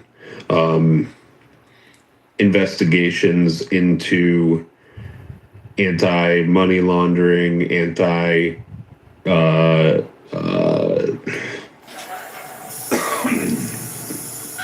collusion, monopolization, data privacy, selling the whole selling people's data. I mean, like you think about like the value of X and Meta and Clubhouse even. Like, these companies are certainly selling our data. The privacy has been lost due to the Patriot Act, due to we lost all our privacy. Section 204 of the internet.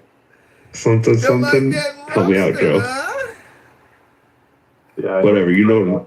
But I guess your grievance though is checking the corporations that these operate, right? Great insight by Florida Man.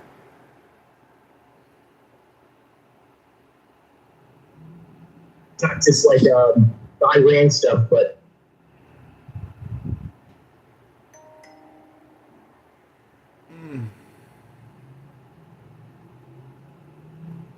all their infrastructure to like stop them from being able to acquire some nuclear capability, like in the Futures Act, right? But there was no need to do that because we had an agreement to limit any potential for them to build a nuclear weapon the day beforehand. Oh, and they always stand by their agreements, right? No, but yes, they have. Wait, is he saying that Israel's actions are completely separate to the US? Is that basically what you're hinting at? That's not what I said. Stan, no, he said something about. He said something about that was Israel's aim, Israel's mission to regime. Oh yeah, like on Israel's roaring lion, on their military objectives, regime change was one of their. Yeah, but the point is, Stan, that argument about us having Iran's nuclear under control, the first day of negotiation with Jared Kushner and Iranian officials. Okay, please don't. You said it yesterday. I debunked it yesterday. I don't want to do. What did you debunk? That's what they said. It was a negotiation stance, but after that, what do you mean by that? After the first statement. After the first statement, they came to an agreement that solved everything. Or they basically had an agreement that solved everything. They just needed to dot the I's and you're taking an aggressive approach of analyzation. Like you're saying that you know what. No, I'm not saying what I know. I'm saying that the article I shared with you showed where they were, and it was verified by multiple sources. I'm saying to you, as regardless of if you're trying to say it was a negotiation tactic threatening the United States with nuclear weapons, game over, right? That's it. Like that. But there was no threat. There was no threat. Why would you make one then in negotiation? Okay, there was no threat. Why? Because you're okay. Because they. Okay. First off. Okay. First off, what Kushner and Witkoff say may not be accurate. They don't work for the U.S. government. They don't have an obligation. And even if it was accurate, it's not relevant. It's not relevant because 5 minutes later, effectively, they came to a agreement. Well, 5 minutes and multiple weeks of negotiating, but they came to an agreement on eliminating all need for or any potential for Iran to develop a nuclear weapon. Yeah, and another factor is like this. Another factor too you have to keep in mind. Us dealing with Iran, especially with these secondary sanctions, really cripples this BRICS, right? This BRICS currency thing, like it undermines that model, which is even a bigger threat to the United States than the ballistic missile arsenal or the proposed nuclear threat that not. Okay. Yeah. Okay. Well, there's two ways to view this. On one hand, you can argue it threatens it. I think on the flip side, you could argue that it provides it a lot more strength to the BRICS program because once again, the U.S. is taking its position and being a bully and forcing people to do what they want or otherwise threaten them. So if I was a BRICS nation, it would be a further reason to want to avoid operating with a bully. But it doesn't matter. And not all American politicians are bullies. We did not have to make this choice that way. So it sounds like leftist. It sounds like communism. Yeah, black. All right, so Black, so these are the numbers that you would add to your 180, right? Like you would add the G7 acceleration fund. You could add the 50 billion from the Russian frozen assets from the United States of America supplemental. You could add so there's seven other categories. But those are military spending, right? Those are other categories. No, I'm just talking about the American taxpayer, like what the American taxpayer is on the hook for. I mean, that's not the way you worded it in the beginning. But No, wait, hold on. That's exactly what we were talking about. The gentleman here. Been talking about that. That's not the way you worded it. All right, so the gentleman here was talking about he didn't sign up for as a taxpayer to fund this conflict in Iran. So my question to him was, well, did you sign up for the Ukraine one? Because we spent up to $400 billion to this date. That was my statement. All right, I mean, it's not. When you say that, that's not an accurate statement. I understand the sentiment, but the statement itself is not accurate. We spent 180 billion in military spending approved by Congress. That's all right, here. The problem here is that you made an assumption that I was talking about something that I clearly wasn't talking about. I'm speaking about all spending. Okay. So when hold on. So when you say I made a mistake, I think that you should offer an apology for you making a mistake. Just for the record. Okay, fine. But I'm not saying you. I'm not even saying you made a mistake. I'm saying your statement was inaccurate. But the sentiment, I understand what you mean. My statement was absolutely accurate to the context of the taxpayer being on the hook. I can't. I've enjoyed being divorced for like a year, just so I don't have to deal with this. Yeah, I just don't understand how like you narrowed the domain to military spending all by yourself. Like, how'd you do that? Because normally when people say we spend this conflict, they're talking about military. Normally, right? Okay, so you have a different thing. Okay, I'm learning, you know. Like, you can come up by unmuting. Yeah, we're talking about a different thing. I just don't understand like why these people don't understand that this conflict right here carries more of a United States interest than Ukraine does. We spent 195 billion. No, gentlemen, we spent 195 billion dollars in Ukraine since February of 2022. According to the U.S. Okay, Samoa, just let me finish a sentence. According to Congress website.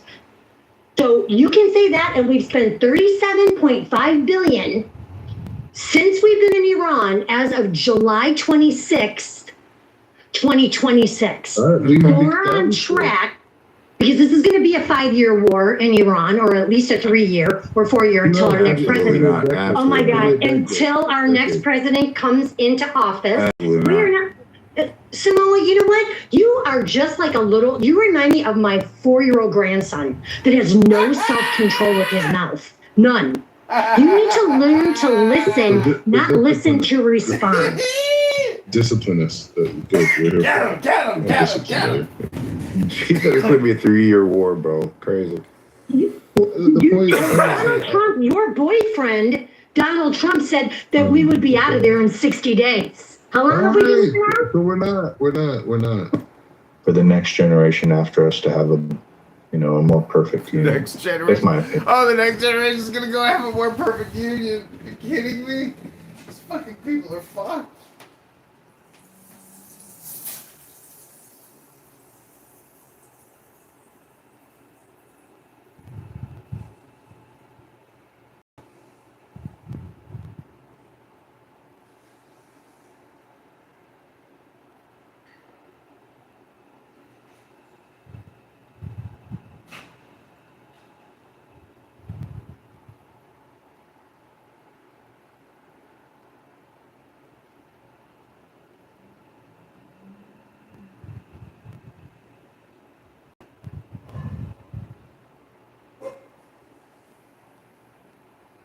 Okay, well, that'll be the conclusion of the room if no one else wants to discuss a topic.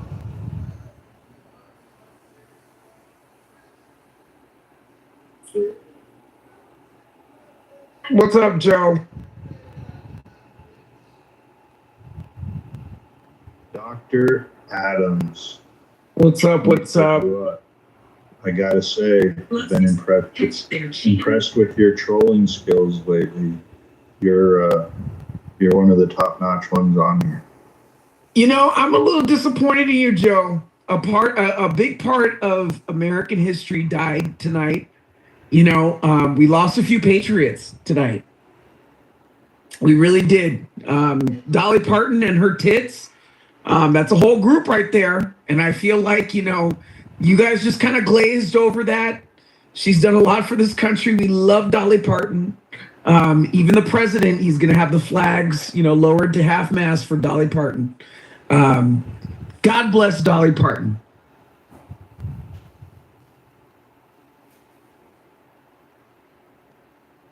You're right. She was a gem, American gem.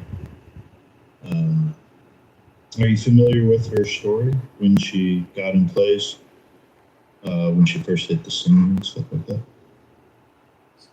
No. Can you care to share it with us?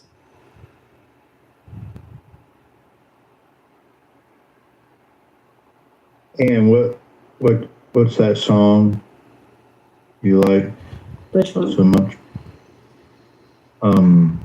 By Porter Wagner. You ever heard of the? Oh, Sad Side Mine. You ever heard of the guy Porter Wagner, Adams? Porter Wagner had like a variety show. He was a pretty successful musician and entertainer, and when television didn't have color. And he found Dolly Parton, and he signed her to a lifetime contract. Pulled her out of the hills of Tennessee, and it was a pretty big deal when she broke that contract and was able to go out on her own. And she worked her whole way up. So I think some of the struggles, like in the music world today, there's others that have that similar story where, you know, they're this supreme talent. I think Michael Jackson with his family and his father, right?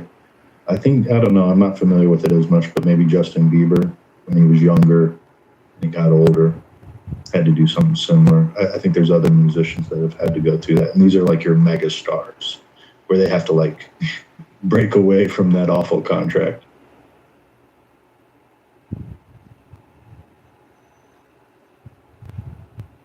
Yeah, it's very sad. Very sad. You know, there's tons of people on the boulevard right now, lots of cameras. Strangely enough, the Scientologists made their way out there, Joe. It was very bizarre. The Scientologists out there trying to hand out flyers to people just mourning Dolly Parton. It's something to be said. It really is. She's a good woman, really good woman. I would say out of anybody in Hollywood, she's probably one of the least problematic celebrities that, you know, we've ever witnessed in our lifetime.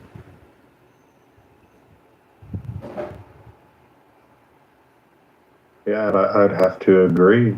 I don't think we ever heard anything bad about Dolly Parton. She's about as sweet as could be, and it always shone through her. A lot of people have commented about when you meet her, she's very down to earth, and she's just like how you would imagine. And she wasn't full of herself and as successful as she was, and I guess that's a rarity today. And she wasn't trying to tax anybody either. You know, I said it the other night, and I feel bad, which is why I had to say it. I was like, damn it. You know, the Democrats, if there's anybody that's going to go this election season, it probably should be Jane Fonda. But, you know, Dolly Parton never tried to tax anybody. I heard she actually left a part of her royalties to underprivileged Black children in Tennessee. I Will Always Love You, that song that Whitney Houston, you know, did a wonderful job, but Dolly Parton wrote and performed before Whitney Houston. You know, Dolly Parton's a kind soul, really kind soul, better than Jane Fonda, and a much better wig too. I will say that Dolly Parton had a much better wig than Jane Fonda. Gone too soon. Yeah, you're right. Jane Fonda, I tell you what a traitor that is. She's just the evil. You know, they call her the godmother of CNN. Yeah, she kind of was. Evil, evil, evil woman. Evil, evil, evil woman.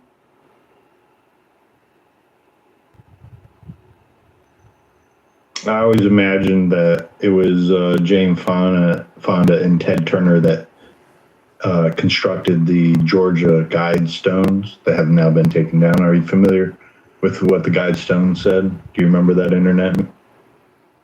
No, but I'd be interested to know if there's anything in the Epstein files about a picture of Jane Fonda over a mantle somewhere on Epstein Island. I'm sure there's probably one. Yeah, I'm not aware of the whole Epstein story. Maybe we got someone in the audience that is an expert on it. But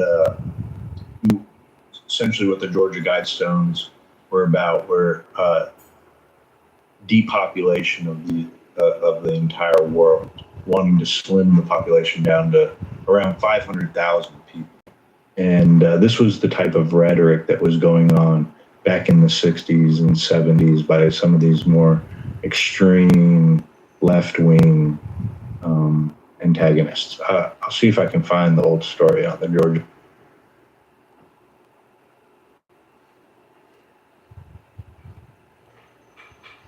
That's terrible. That's terrible. So who do you think's going next, Joe? Say it again. What was your question? So who do you think's going next, Joe? Oh, I guess it goes in threes, right? Yep. Are we going to take bets on it? What's Cowshy say? I don't know. I heard Dick Van Dyke is still alive.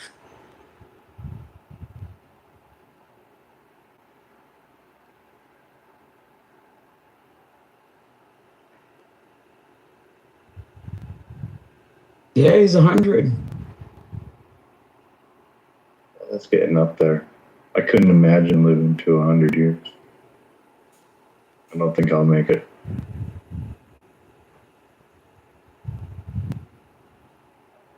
How old is Chuck Norris? He's dead.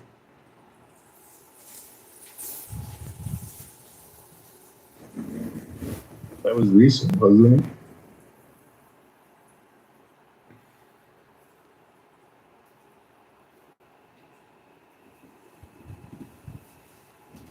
Yeah, it's crazy. It's crazy, Joe. You live in crazy times. Crazy time.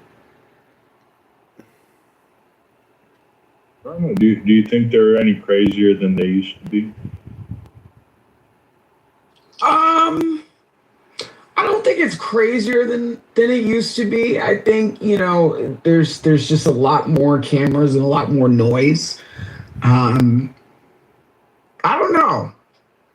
don't know. I don't think the world's really changed. I think just kind of the people and their delivery has.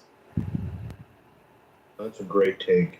That's largely the biggest change that has happened in the last 100 years. And yeah, I know there's been technological change. Clearly, we drive cars and things like that. But it's the advancement of our communication. There's nothing that really reaches that, where you can speak to people all across the world sitting in your bedroom in your boxers. It's wild. It's like the ability to get a news story out. He prepped fuckers right in the face too, with a hypothetical, shotgun. What the hell, man? A bunch of sick murderers. That's what I'm talking about. I know. This is what the DS3. These are the people that we're talking to right here. This is Joe. It's like, how far back did he pre-exist? Like, was he the Logos that Philo talks about? Because Philo talks about that Logos as a second deity, one that's lesser than the Father. Is that how some of the early Christians understood Jesus being? Yeah, so I would just kind of go to that. Some of the stuff about Christology is really messy, so. Yeah. Well, I mean, honestly, that's probably one of the most interesting things in early Christian studies is just the whole Christology topic, No. Some context coming off of it. Edward ran his room, and it was terrible. Is it because we have replays on that everyone behaves themselves? Wait, replays are on? Everyone's like, oh shit, they're gonna mind what I say. Oh yeah, yeah, me too. Yeah. Maybe your kike spick faggot.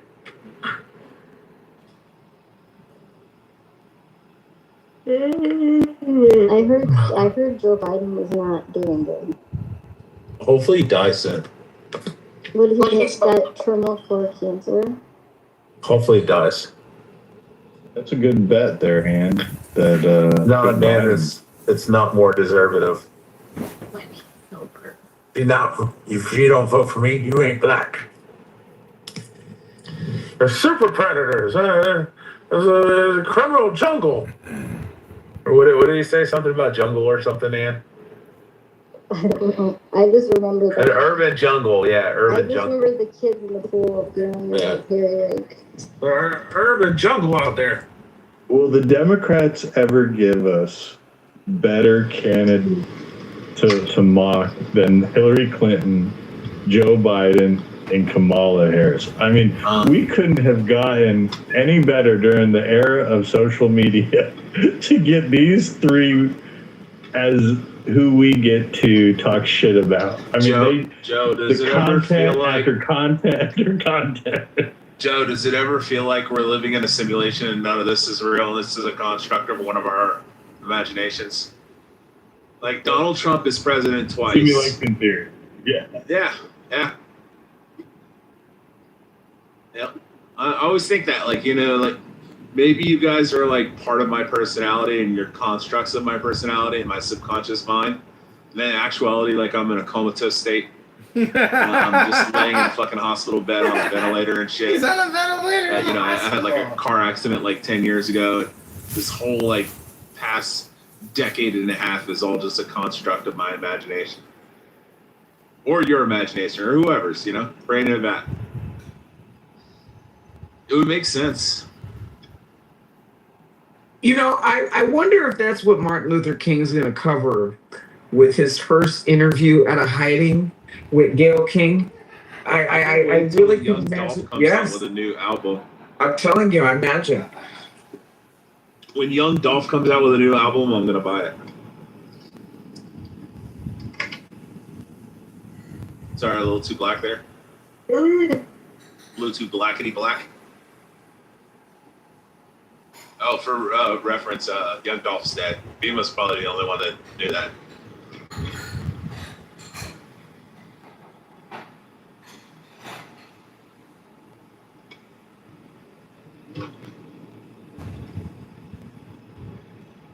Pepe, how do you feel about the blacks?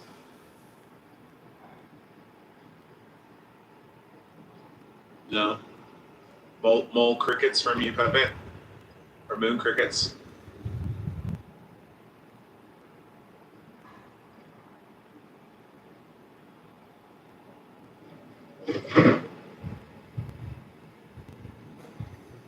All right, Joe, I have a question. Are you familiar with the Mandela effect, right? Yes, I am familiar with the The Mandela. idea that we started the Hadron Collider, created a black hole under the Earth, and we're like shifting through parallel universes. So the only one that I can say unequivocally that I can't explain is a situation my dad and I were in Forest Park, Georgia, and we used to go to this Jimmy John's all the time. And one day my dad and I were sitting there and we're like, hey man, you want to go to Jimmy John's? He's like, yeah, let's go to Jimmy John's. And it's literally right out of the front the warehouse place that we worked at for a company called Forward Air in Forest Park, Georgia, in Atlanta. And we pull out of the fucking plaza, the complex, and immediately when you get up to the traffic light, there's a shopping plaza on the right. There's Jimmy John's around the corner. We pull up, it's a fucking Mexican restaurant. And I was like, fuck, man, the Jimmy John's went out of business. I'm like, we gotta figure something else out. So my dad's like, hey, just go in there and ask them if they moved to a different location. And I was like, all right. Maybe it's like right down the road or something. So I went in and I asked the lady working there, and I was like, excuse me, I'm like, do you know where the Jimmy John's moved? And she's like, what? And I was like, yeah, I was like, the Jimmy John's. I'm like, the place that used to be here and stuff, because we haven't been here in a couple weeks. And she's like, sir, it's been a Mexican restaurant for like the last like 4 years. And I'm like, no, the fuck it hasn't. And I was like, you have a manager? And the manager comes over and she's like, sir, she's like, it's been this such and such Mexican restaurant for like 4 years. I came out to my dad. I was like, "What the fuck is going on, dude?" I'm like, "They're saying it was always been this Mexican restaurant," and she's like, "There's never been a Jimmy John's here." And then we leave, and then we come back like a couple weeks later, and we're like still like befuddled, like flabbergasted that like, you know, they're claiming this is a fucking Mexican restaurant for the last 4 years. And when we were turning to go into the warehouse, we turn in there, and the fucking Jimmy John's is back there.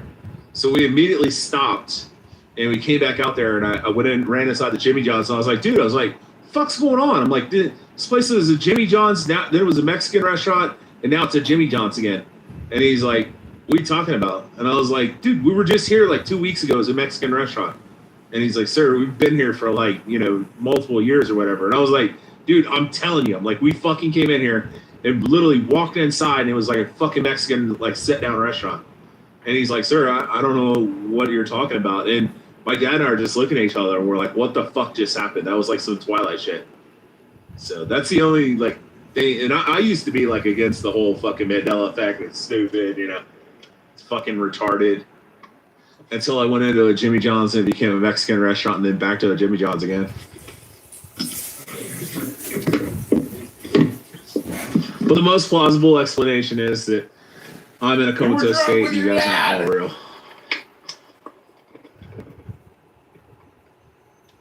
Doesn't when you get to thinking about simulation theory, though, isn't that largely what the prophets were describing in the Bible with God, and that they were living within the world that God has created? I guess. I mean, I don't know. It could be parallel shifting. It could be simulation theory. It could be like a bunch of different shit. Or maybe you're just going fucking crazy, or you're going crazy, and you know, like I said, this is a construct of somebody's imagination. None of us are real. The Jimmy John's wasn't real.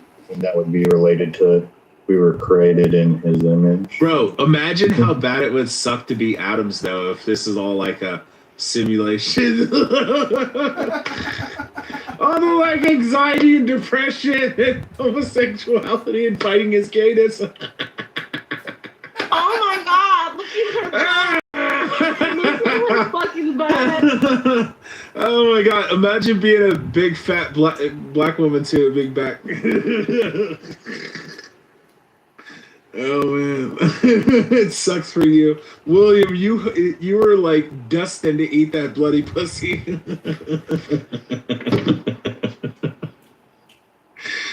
Oh man, Wallace. He had no choice in the matter of eating bloody pussy. It was because somebody had a twisted sense of humor. You're probably one of the greatest people to bring along to a party, Rich. I know. Well, imagine being like a jaded, angry black man like Othello, and then to find out that you're like a construct of somebody's subconscious mind and their imagination. You're like the stereotypical trope of a fucking black man, you know, just an angry black man, and I hate the white man and the Jews, and I want to be a fucking black Muslim. It's not even real.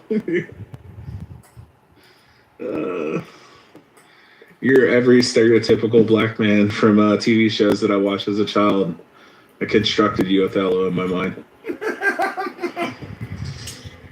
What is happening?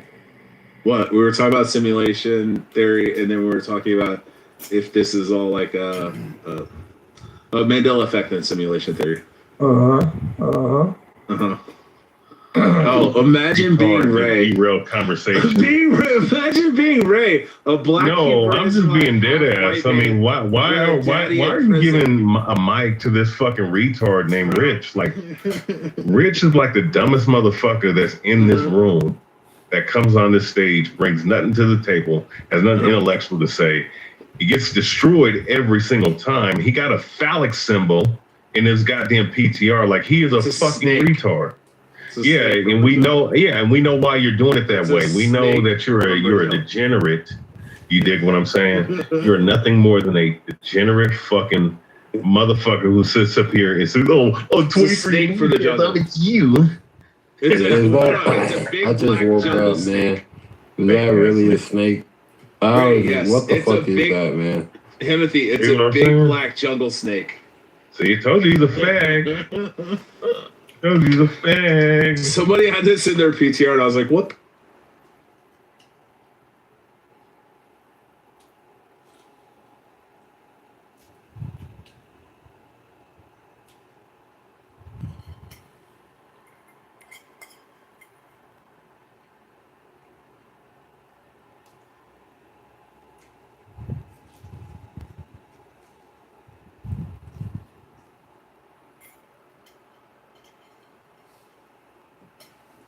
Thank God they boomed the room.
Mucus and via physical contact, and it was determined that it was from what I understand, and of course this could be a psyop that I fell into, right?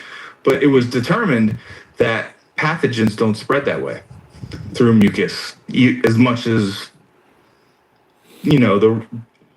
the Rockefeller standards of medical history projected to be.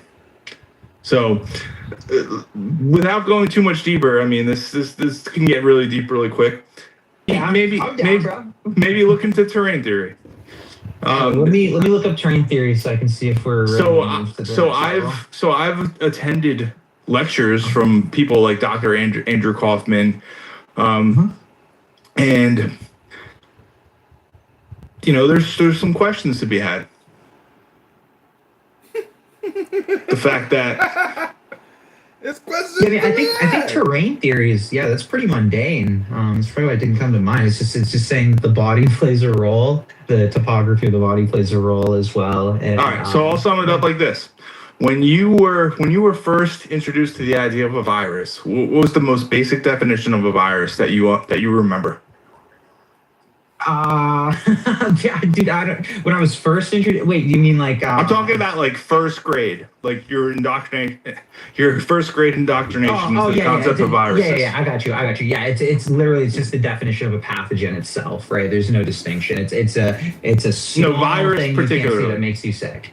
Yeah, I mean in first grade. And do you remember the fact? Do you remember the detail and the fact where you were taught that a virus is inorganic? Okay, well that's something I specifically remember being part of that first, maybe it was fourth grade, whatever. It was somewhere in elementary school where you were taught about the concept of a virus, that it's an inorganic substance. Yeah, your elementary school was a little faster than mine. Okay. All right. Well, even if you Google it right now, you'll see that it's commonly thought by scientists that viruses are inorganic. Yeah, I'm not following you. Yeah, I don't. Well, if you do a simple Google search right now, ask if viruses are living. I mean, they have literally the viral life cycle. But let me do a task. Let me Google that specifically. Yeah. viruses living? And we'll see what Google's. Oh, son of a bitch! I clicked the wrong link. What's it? Viruses living. Yeah, okay. So most scientists do not consider viruses to be alive because they cannot reproduce, grow, or make energy on their own. Okay, so let's stop right there. So let's think about that. So you're taught that a virus penetrates your living cells and convinces those cells to reproduce itself. That's how viruses produce. It goes into your living cells, it penetrates the cell membrane, infects that cell, and convinces that cell to reproduce itself. While most scientists don't even consider that to be a living organism. So let's think about that for a second. That's the most basic concept of what we're talking about here. I mean, I could follow you down that road. I get that, and at the same time, the distinction about reproductive capacity, feels a little bit subjective. Now, what if? Now, just consider this, and we don't have to get much deeper into it right now because this is something you probably want to research on your own before really talking about it.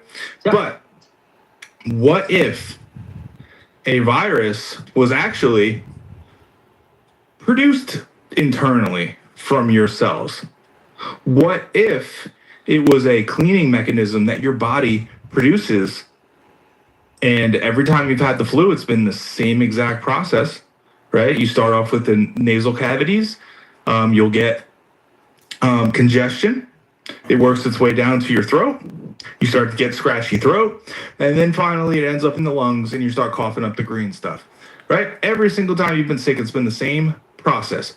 What if that was an internal process that your body used as a way to extract toxins, right? What if there was nothing pathogenic to that process at all, except mentally, where your subconscious is seeing other people going through their natural cycles of cleansing their toxic byproducts, and that instinctively kicked in gear your own individual process.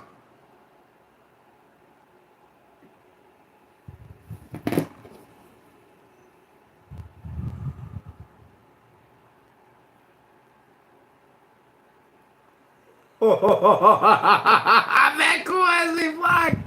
Fucking pussy maggot. Pussy maggot. Matt Cool is a pussy maggot. So I can't get in the room because Matt Cool has me blocked, and I was trying to figure out who has me blocked. It turns out that is Matt Cool, the uncool Matt Cool, which is beautiful. I have a whole bunch of women that watch true crime documentaries and fucking think somehow they live in an A&E special. Have you talked to Gen Z kids? I think you get the women coming out of the woods. I think you would. It's on the rise. I don't get if they come out of the wood. They should have a lot of it. No offense, Joe, but a lot of you women should have your fucking heads examined. Like, at the point where you're going to sit there and cheer on and create GoFundMes for a woman who killed her kids and say, oh, it's the husband that did it, when it's clearly evidence that she did it. Oh, shit. This is about to crash out. Makes no sense. I don't understand the support. And Rich, you should just shut up at this point. I mean, seriously. Let's talk about John. Yeah. John's about to crash out. Hello, Kitover. I think we should take every woman that wants to be with the bear for 24 hours and put them in a warehouse with the bear so we can create a gluttonous bear so we can eat them all. Wait, who are you throwing in a bear? Wait, who? Any woman that says that they would spend 24 hours with a bear. And then the women who say that they would spend 24 hours with a man, we should put them in a room with a man and they'll come out and go, oh, wow, nothing happened. We need to do that. We played like checkers and poker and shit. Add that to our bear scenario thing that we do. We told ghost stories and shit. Nothing happened. Imagine how fucking ridiculous you have to be to conclude that being in the presence of a man for 24 hours is more dangerous than being around a bear. Like in fucking Brad's PTR. Like, imagine all the instances that every woman has interacted with a man thousands of times a fucking week and never been fucking brutally raped and, you know, fucking pinned down and forced against their will. But, Well, you know, Rich, random guy's gonna do that. Rich, you gotta understand is that you have observed on this app what I would call drama makers, and the fact that for maybe a day or two, fat loser fucks on a free conference call app that got nothing better to do than to pick their toes and their fucking shit in the shit. Whoa, not too much on that. Well, listen, the point is that you've witnessed drama making. And so from a drama creator perspective and wasting time, you've witnessed it. But the thing is, And you've been here videotaping all of it. yeah, that's right. Yeah. But see, Who's crazier? well, see, I don't think I'm crazy because you guys are like free actors. No, I have a product. I'm encapsulating and bottling a product. You guys are the juice in my bottle, baby. That's all I'm saying. Underwear, playing a ukulele, and digging a gong. Listen, you drive an Uber. You don't even work in the oil fields anymore, son. If I make money on YouTube and you're sitting here screaming out profane words with Pepe all night long, and I'm making money, who's gonna be laughing then? John Kitover will get the final laugh. Trust me, Bima will not get the final laugh. Somebody like you. Because I distinctly remember John Kitover saying, your family is the most important thing. You can make money. Money's not a big deal. Remember, John? No, being intelligent is an important thing. Coming on Clubhouse and running your fucking mouth 40 hours a week. Listen, Dr. Edward here, aka the most responsible man on the planet, who says he runs a business and he works in death care, comes on here 80 hours a week chit-chatting all day long, repeating himself. You need to practice personal responsibility. Where's your wife? Where's your business, Edward? You're here 60 hours a week chit-chatting. Hello? Make it make sense! You got 3,000. I am amazed at how you can have a coherent sentence, Jared, without stuttering. Your therapy's getting better. My foot's gonna go right up your ass. Good on, KB. Let me fucking tell you. Hi, Gracie, my neighbor. KB, remember, are we drunk or are we not drunk? Are you rude or are you fucking rude? Yep, always don't know who you are. Look, Rich. You motherfucking 3 Xbox One, KB? Seriously? Colex. Rich. What? KB always remembers that I'm 6'4". That's a big motherfucker.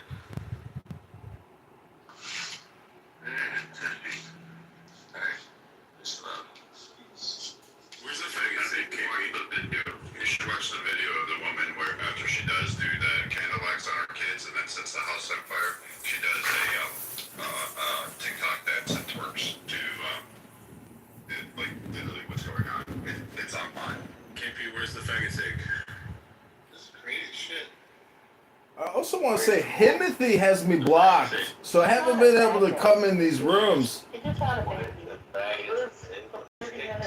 6 hour. Hello? I was just trying to see if KP was drunk or not. He's drunk. What's your say, Kitover? I wanted to thank you for blocking me because you blocked me, you ghetto trash piece of shit. I haven't been wasting my time in these stupid shitty rooms, so thank you very much. I believe in the natural process where if I get kicked from a room, well, that's fine. I don't give a fuck. Because there's this thing called anonymous, and I'm actually just here to record. I don't even want to talk to you fucking dumb fucks anymore. Because you guys are wasting your fucking time. That means you take no action. That means you just run your fucking mouth, but you don't do anything. The definition of wisdom is not just talking all day long. You might want to try reading a book, consider going to the gym. That's right. It's called breaking a sweat. And a lot of you long COVID sufferers need to break a sweat. You really do. They say by breaking a sweat, you can get the spike proteins out of your pathetic, disgusting little faggot bodies. That's right. You could actually get the spike proteins out of your bodies by getting off a clown house and going to the gym and breaking a sweat. All right, I am complete. Go get a haircut, try some shampoo, take a shower maybe. I don't know who has me blocked, but somebody that. You know, shave that face, use a moisturizer, Himothy. It'll work. Try a moisturizer. Go to CVS, get yourself a bottle of the coconut shea butter moisturizer, and after you take a hot shower and scrub your face, you moisturize your face. I am complete. Hello? Shit on the skin or else it gets the hosing. You gotta get the hip spray. I don't have your blood, but thank you, man. It's nice to see you in the Trump house, man. Where you been? I know where you been, but shit, you ain't been in here, brother. Well, you know, if you get booted out and then you're blocked from it, or you know, you get booted out, you can't really come in. So, and it seems like you. Well, it's actually Matt Cool that has my other accounts blocked. But again, Matt Cool, I go with the natural process. If I get blocked, well, then that's a great thing. I just lost multiple accounts last week. I've had over 60 Clown House accounts. People target me. They report me. They don't like my presence because they don't like what I have to say. Things go on, but it's not the same way as the good old Viking. Just telling Matt that we should do like a good topic on feminism and highlight the last few weeks because, like we were discussing earlier, like it's not been good for the pro-feminist side. Like it's all fucking all over the map, and you're like, you have a whole lot of people cheering on the fact that women are often their kids to the point now where you got them fucking twerking while trying to do it. Like, Dima. Oh, man. And JJ was on that camp too. That's similar to say to 3X. Why would you say is a faggot? Because he is. Why would you say? Not in a homosexual way, but like a bitchy little whiny faggot way. He'll come in. Hold on. Y'all love to use that word. Hey, JJ, what's new in the LGBTQIA plus community today? Hey, JJ, welcome to the stage. Are you as upset as Dr. Adams is over the passing of Dolly Parton? Oh, man, poor Dolly. We thought she was going to make it to 100. The LGBT community is devastated tonight. They're sitting Shiva. Millions of queers around America are sitting Shiva for Dolly. Oh, poor Dolly.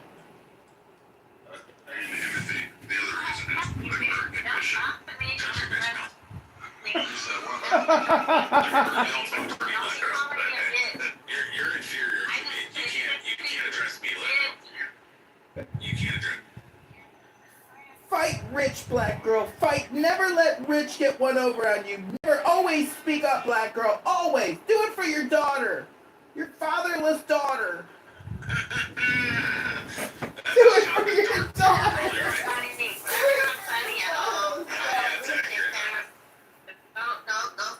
Don't play with somebody else. Rich, are you sure you're too bitch? Rich, are you sure you're not Pepe? Yes, I'm Pepe in disguise. Sometimes you sound like Pepe if you laugh. I don't know. Side-eyeing you. Oh, the way you sounded like. You sound pretty, you know. Kitover, do you have any medical conditions? Why is it, even if I don't see Timothy's picture or KP's picture, I know they're black? Hold on. Okay. Yeah, my medical condition is wondering why the fuck you're a mod in this fucking house and in these rooms for days or weeks on end now. Who the fuck are you? Who the fuck are you, booger nose? Look at that fucking booger nose. I bet a lot of cocaine been up that booger nose. Do you have any medical conditions? I bet you got that sickle cell anemia. I bet you got that sickle cell anemia. Traumatic brain injury, kid. He has a penis on his. No, I got a sickle cell anemia detection brain, and I think you may got that sickle cell anemia. He got a traumatic brain injury serving our country. Okay. That's right. I met an LGBTQIA plus DEICRT employee in the federal government, and my fucking brain exploded like a clown world.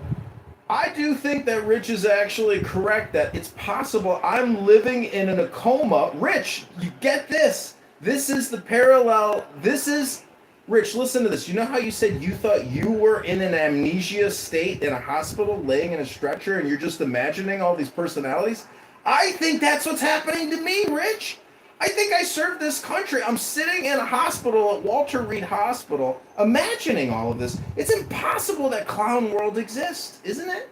It's got to be impossible for 20,000 U.S. soldiers to go die overseas fighting Islamic jihadists to come back to clown world. Nancy Pelosi's worth 200 million plus. Bill Gates fucking poisoned the planet with Dr. Fauci. Oh, we should be saluting Dr. Fauci. He didn't poison all of us. He didn't lie about the fucking vaccines with the pregnant women. He's a great guy. He did the best job he could. It's not a coordinated effort to sterilize and destroy the planet. It's not. They don't want to reduce the population of the planet, even though they went on television and told us they're going to do it.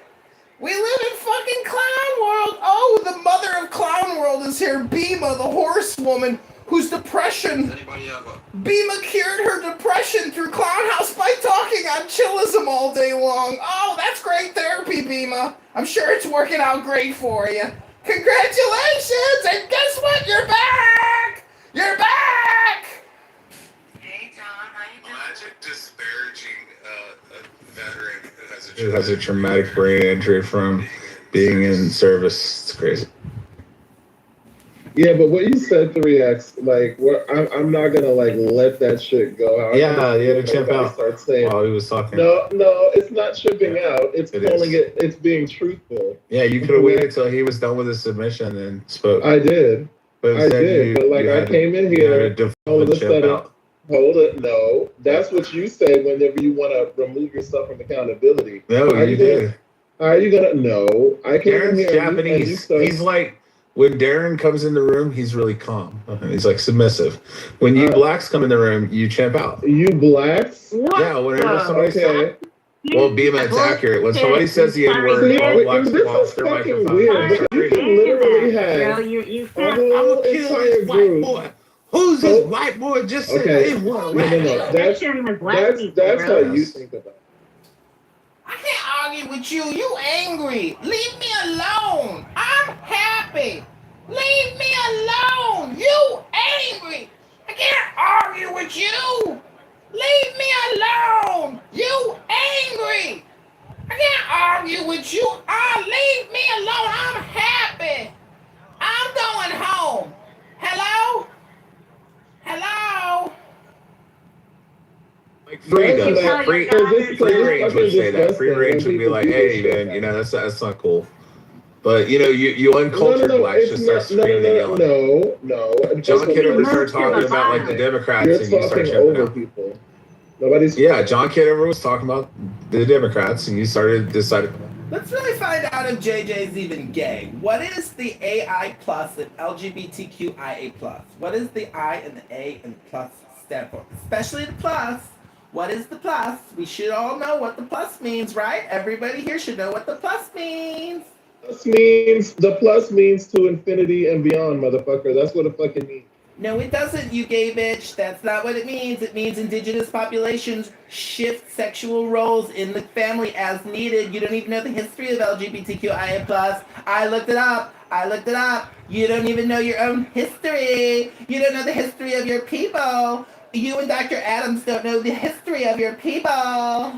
Is that the plus? Man, boy. Ew, yeah, it's called the North NAMBLA, North American Man Boy Love Okay, Association. don't confuse your There's also another group called MAPS, which MAPS is minor attractive person syndrome. That has nothing to do with That's the part LGBT. of the plus. You said to infinity. It No, includes everything. No, I know. Yeah, I didn't you say guys that. include wanting to fuck kids. No. You include wanting to fuck kids. You just said to infinity. That starts in Catholic churches. What is encapsulated? You want to see kid what is fuckers? Go to a encompassed or Catholic encapsulated church. in infinity? Does it mean everything? No, it doesn't mean everything. So it includes means pedophiles. No. You remain said the plus pedophiles means because infinity. that's where conservative You men just like to simply do. said Some of you. plus means infinity, which includes everything, No. including kid fuckers. Infinity does not mean everything. Yeah, it does. Infinity means a continuation. To infinity and beyond! LGBTQIA forever! We will conquer Russia and destroy Moscow so we can have our first LGBTQ parade in Red Square. Hooray! Go America! Yay capitalism! One day the LGBTQIA plus flag will be in every country on the entire planet, and we will rule governments throughout the world. Chicago, New York, Miami, LA. Gay people will, the queer world will take over, and you normies will be punished and put in our little LGBTQIA punishment boxes with our pet squirrels. Everybody gets free healthcare. Healthcare is a right. Healthcare is a right. Everyone will get. I just went to the Federal Election Commission. I put in John Kitover's name, and nothing comes up, man. He's a fraud. Everything, he's a fraud. So, JJ, you are saying that it does include kid fuckers. No, it does not. I just wanted to let Infinity the includes Clubhouse everything. House know that all that shit in his PTR, he's a fraud, man. It says we do not recognize this person or this type of activity does not exist. Kitover, I'm gonna invite you back up so you can explain this fraud shit.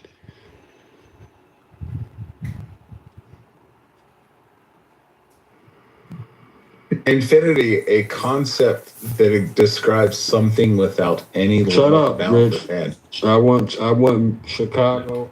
Yeah, what is it, Booger King? What you want to talk about? Fraud? Go ahead. What's your question? Ask mayoral candidate John Kitover whatever question you got, Booger King. I'm on the Federal Election Commission website, and they saying they have no data of you running for office. Well, I don't know how you are you on a laptop or you on a cell phone, Booger King? And I'm running for mayorship in Chicago now. Go to ChicagoMayorVote.com. I ran for Congress. That was before you got to Clubhouse, Booger King, and you became the DEI CRT appointment in the Trump room, Booger King. Activity, the filing deadline has passed. This is not authentic. Yeah, he didn't I have enough believe- votes or petitions. He's a fraud. No, he ran. He didn't have enough votes. So is that true? You lost Chicago? Yeah, he already said that. I didn't hear it. John, did you lose your race for mayor? No, the mayoral election is 2/23/27. I didn't have enough petition signatures to get on the ballot to run for Congress, but that was before Booger King's time here, so he's just coming up to speed with my political career and history. What's your next question, Booger King?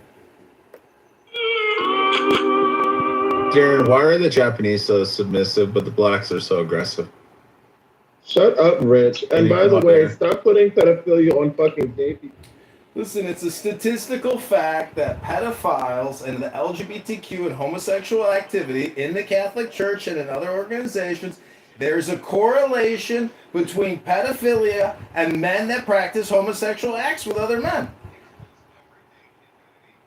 And so hello? First of all, for you to even put Kitover is a fraud in your title is actually libelous. That's libelous and slander, and I could sue you for doing that. So don't project your own fraud and crimes onto me, Booger Boy. You're a little late to the fraud game here, Booger Boy, to be accusing John Kitover of fraud, Booger Boy. I'm taking a screenshot. I'm sending this to my lawyer tomorrow, Matt Cool. I know who you are. I know who Himothy is. Trust me, I got the screenshot. I'll give you 10 seconds to change it, Booger Boy. Hello? Don't project your fraud onto me, Booger King. You're a fraud. So not every pedophile is a homosexual, but every homosexual is a pedophile. You've said this and it doesn't make it true. It is accurate. You're the one who literally has like a fucking fake snake looking Kitover, you're a fraud. You're a It's so fraud, weird. nigga. It's a cock. It's a He's snake. a fraud. It's literally You're a a fraud. snake from Shut up. fucking Yeah, Brazil. he's a fraud. Fraud ass nigga. This is what happens with the gay brain. The gay brain always has penis on mind, even when they see kids. No, that has nothing to do with it. I'm looking at your You guys are all PTR pedophiles. and what you're trying to convey. JJ, Rich is correct. There's a strong statistical correlation between homosexual men and pedophilic crimes. Statistically significant. Many of you have never taken a stat class in undergrad, definitely not graduate school. But all I gotta say is, when Himothy says that John Kitover committed fraud, that's Himothy projecting his fraud onto candidate Kitover. And I am running for mayor. So go to ChicagoMayorVote.com. Don't vote for Alexis Giannopoulos. He's a fraudster. He's a criminal. He's committed $400 million in bank fraud, killed Katie and Chloe with illegal identification for illegal aliens that murdered young girls. John Kitover is trying to liberate the city of Chicago, but Booger King Himothy is fucking around with my campaign. Do you want a job in the campaign, Himothy, like Dr. Adams? Dr. Adams played a pivotal role in my campaign against Darren LaHood. Many of you witnessed Dr. Adams go above and beyond. JJ, mute your mic. All LGBTQIA plus in the new government will have to wait. You're lowest on the totem pole. All right, I am complete. You got this. Hello?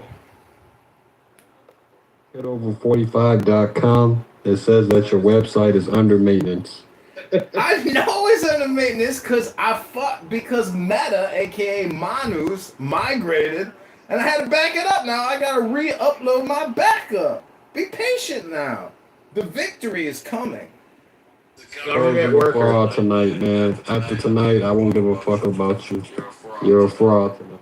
You projecting onto me again, Himothy. I'm gonna get my projection activation system and my projection mirror and hold it up to your booger face, and you can look at all the fraud and crimes you done committed in your life, Himothy. There's a lot of grace in this room because there's a lot of sinners in. So don't project your own fraud and crimes and jail time onto me. I've never been charged with a crime. I'm always above and beyond transparent. I live stream my whole life, for God's sakes. Every conversation, even with my mama. I'm a mama. You hear me, Himothy? I'm a mama. Chicago blackfacing with his sex, racist people. It includes everybody. You said infinity. That's not true. Yeah, it does. Literally includes doesn't. everybody. So why is it rejected? Hold on. Why is it rejected by GLAAD and the Human Rights? You just said that the plus in LGBTQ plus means infinity. Yeah, infinity doesn't mean every fucking everything. thing. You know what infinity means? Infinity means That's not what infinity means. Yes, it does. I just read. You don't know what. So words have different meanings now. Should we talk about trans people? A concept that describes something without any limit, bound, or end. Yeah, something, yes, not everything. Retard. No, you're a fucking everything. retard. Infinity encompasses It literally everything. doesn't say everything. Oh my God, you know there's different kinds of infinity. That's not what the word means. Yes, so you're I trying just to read you project the your definition. own. You're trying to project your own Infinity fantasies, is a concept your that describes perverted something without fantasies any about limit, sex bound, with or end. children onto the LGBT movement, and it's not happening. Not on my watch. You know what's so funny about this, Rich?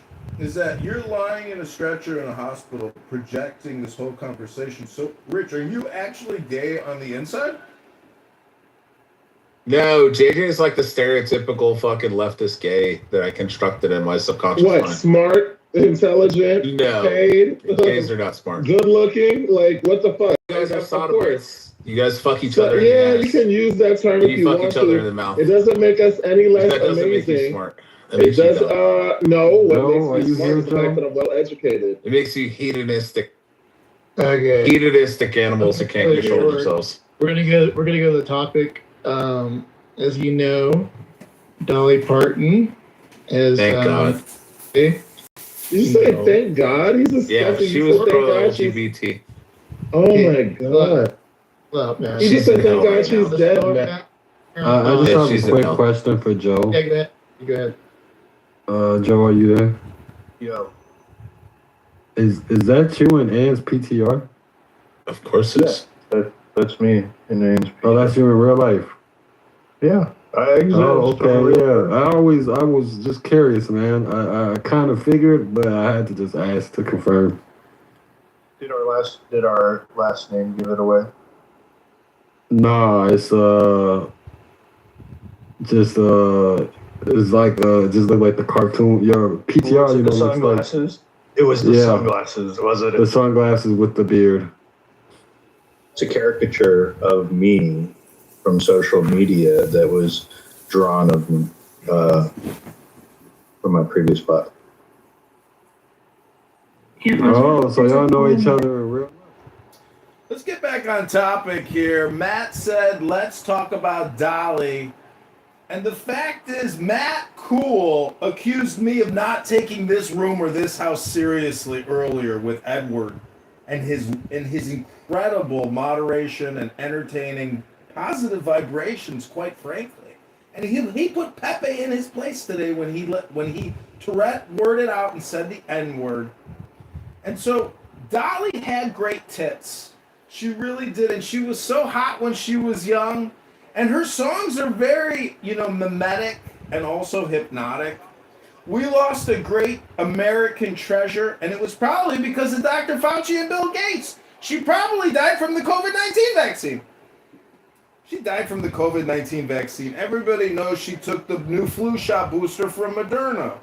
She took the Moderna flu shot booster against all her fans' advice. We kept messaging her on X, don't take the Moderna.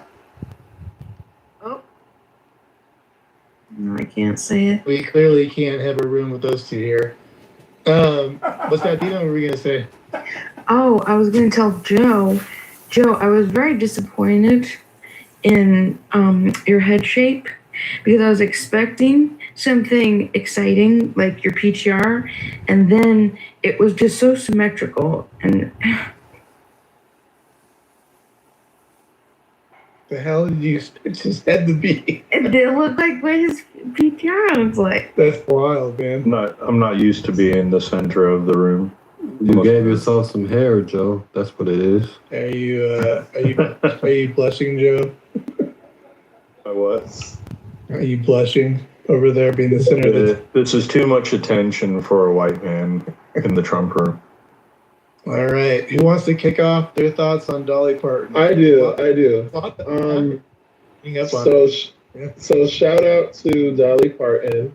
She was a national treasure, an American hero, and she supported the LGBT community as she should.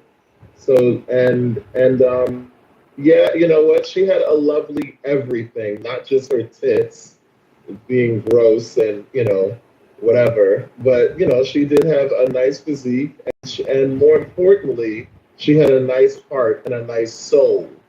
And she made awesome music, and also shout out to Whitney Houston as well, who blew up her song even more, with I Will Always Love You. So RIP to her as well. But I can't even believe that she's gone.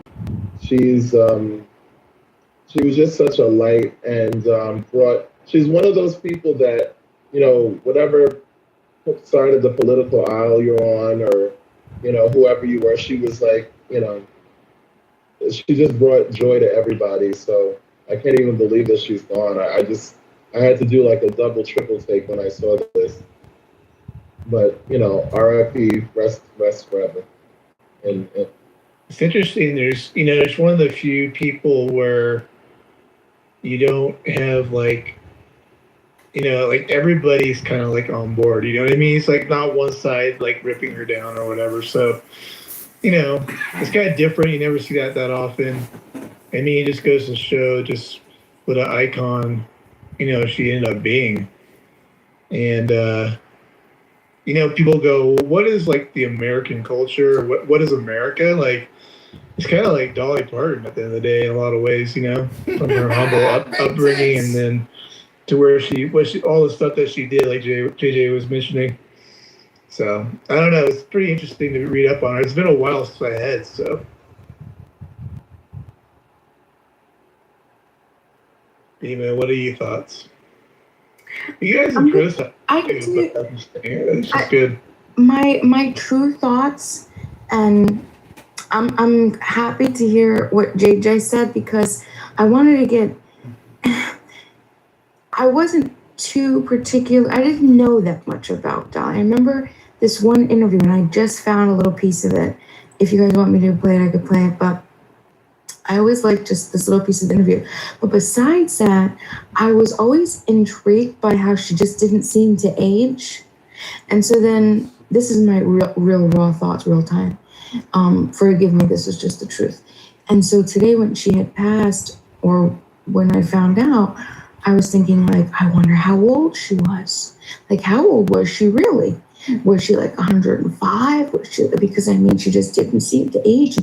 I don't know. And then I found out that she was only 80. And I was just like, my goodness. I was like, my Grammy made it past Dolly Parton. And I was just thinking like, my goodness. I thought about Miley Cyrus. And I thought that was her godmother this whole time. That was weird. I didn't know that. yeah. And she would refer to herself as her fairy godmother. And I thought that was really sweet. And they had a lot of, yeah, so I wonder about that. And then, yeah, I was just surprised that she was 80. And that's pretty much But she has such a youthful vibe, right?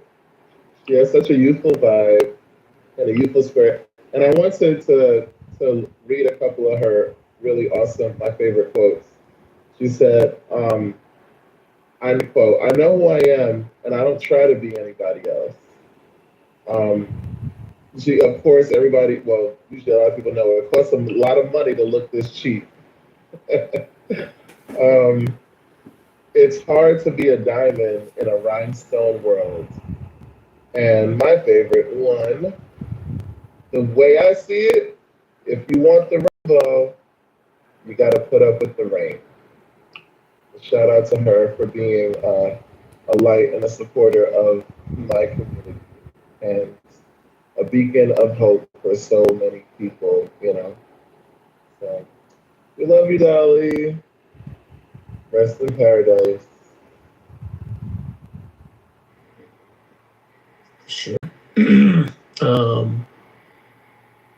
Joby, do you have any thoughts on her or no? I was dozing. You were falling asleep. Yes, sir. I have some thoughts. Yeah, go for it, Tina. Yeah. Yeah. Last year, my husband passed away, and when I saw that, I was really bummed. But like, that was kind of like a big part about her is that she had this like husband that she was really in love with, and now that she's passed away, I kind of feel like it was like a broken heart thing. Like, you know, when you're in love with somebody and then you lose them, and you just like kind of slowly. She did stand by her man. Oh, not surprised. Yeah, I don't know. I kind of feel like it was that. Mastery of step 3 is what step 4 is. Might seem strange that step 4 would just be really good at step 3, but step 5 is Step 3, step 4, you step step 5. back into contrast, Step 7. but you're not mad at yourself because you now understand the glorious, delicious. Else are going out tomorrow, man. So that's how y'all know if you want. What? And she extremely talented. She was a singer-songwriter. And to reach that level and be a songwriter is rare, you know? A lot of the musicians that are very, very successful, they tend to buy a lot of their songs. And she was that unique talent that could write her own music and perform it. And hats off to her for a lot of wonderful years. And if anyone isn't aware, 10 years ago, maybe 11 years ago, she did a time capsule at one of her resorts when they first built it, that by the year of 2045, a song that she wrote will be released.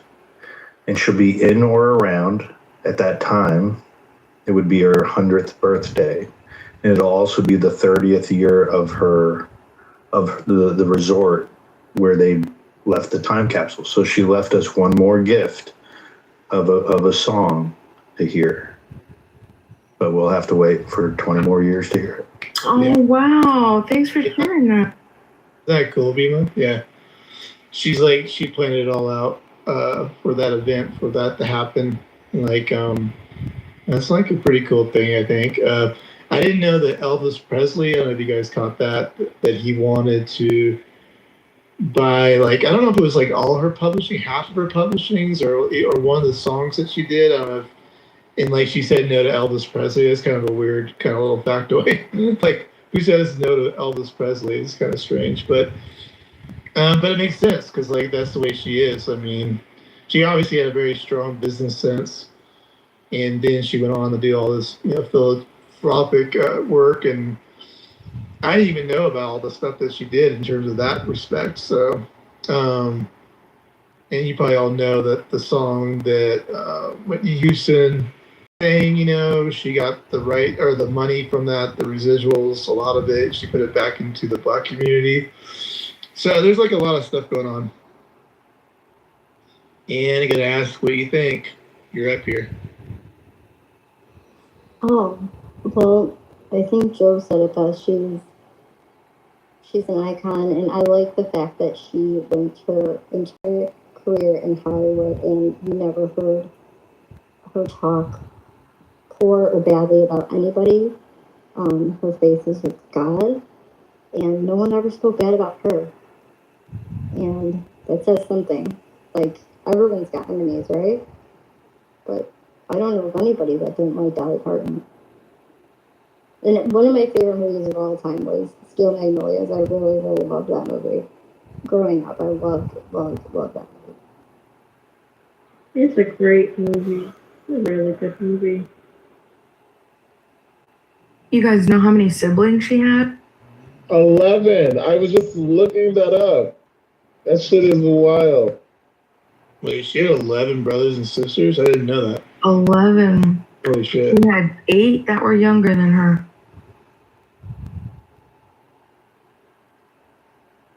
So she was one of the first born. What is it? Would be 2 or 3 then, right?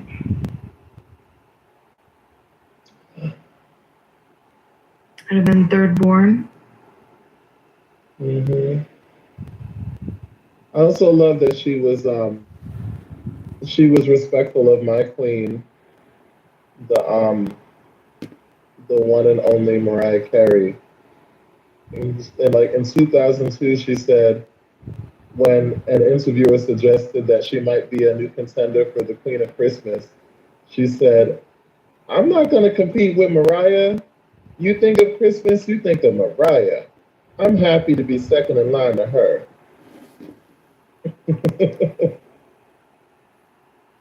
She was also Miley Cyrus's godmother, honorary godmother. Play a recording. If you play a recording. Well, I just want to talk about your room title. Can you hear me? Yeah, let me change this room title. Well, I would say that Clown House, it's always clickbait and opposite titles. So women actually lie, and men, use baby wipes. Oh, you think George Bush was a G? Yeah, I mean. Yeah, I'm a bottom. I like women on top. That's what I like. A rider. I like a rider. What do you think about George Bush? There's 2 ways to look at it. I would tend to say that I think, it's just like he went straight into the fray, as opposed to like. Yeah, but I mean, 20,000 Americans died, and 200,000 are seriously injured as a result of his vision. Yeah, I get it, but I'm just telling you that, like, when you look at the Civil War or your major European wars, when they would line up, and go into battle because of honor, virtue, and manliness, you know, and they would just die by the hundreds of thousands and millions. Like, as a soldier, you gotta say, like, General, I think maybe we should do a counteroffensive flank and do it, you know, in the silence of night, like a guerrilla ninja. Like, I think we got a better chance of winning the war by not dying, General. So I'm just saying that. What's your point?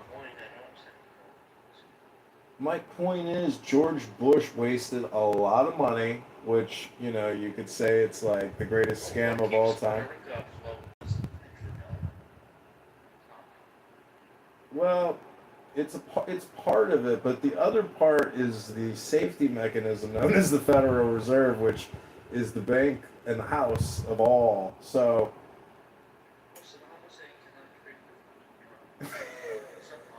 can Muammar Gaddafi buy Bitcoin?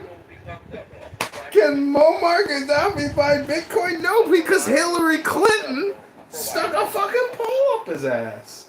I mean, you think George Bush is a G? Bill Clinton and Hillary Clinton and Michelle and Michael Obama are the real G's that carried out George Bush's. Bro, I still got one of your fucking tickets, bro. I gotta go fucking goddamn Bulls Tower shit. I never actually catch it. But here are the facts, right? So, yes, Biden deserves full marks. 100 out of 100 for what he did to Sudan. Okay? It was Obama, Hillary was his deputy, who took care of Libya. Obama took care of Syria. Okay? Obama, even, he had Yemen to his credit.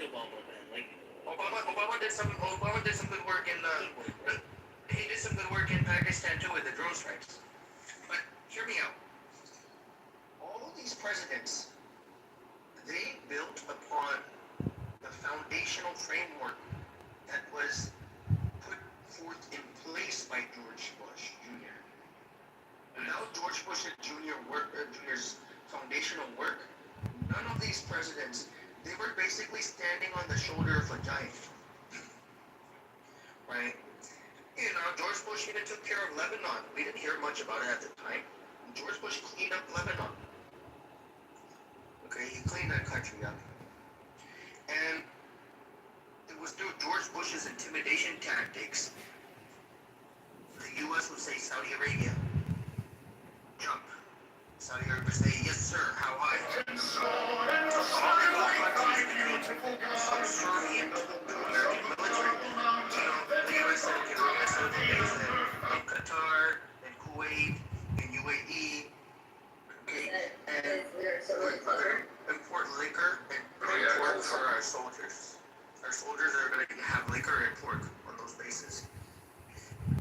All the countries, Kuwait said yes sir, Qatar said yes sir, Saudi said yes sir, UAE said yes Love sir. this fucking kid. They didn't object to any pork or liquor for the U.S. soldiers. Okay? They didn't buy weapons from Russia. If not for George Bush, they would be buying the Russian weapons, which are superior quality. They're not doing it because George Bush intimidated the fuck out of them. No, George.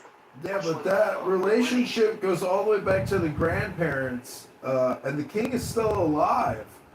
So it goes back because of the Aramco deal. And do you know what the market cap of Aramco is right now? Which king? The guy in the desert.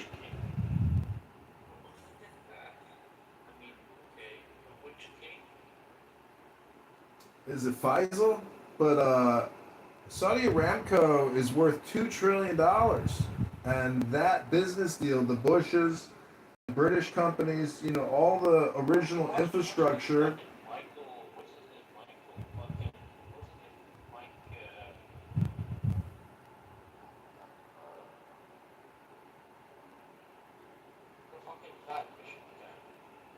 I don't know. Amin Nasser is the CEO of Aramco, which is a $2 trillion corporation. That's a big business. 2 in the chest, 1 in the head. That's the way you do it. I don't trade in the markets anymore. Michael Moore, bro. Watch too much Michael Moore. You think I watch too much Michael Moore? I think so. No way, dude. He was right though when he said that Donald Trump would get elected because it's a fuck you to the establishment. Hello?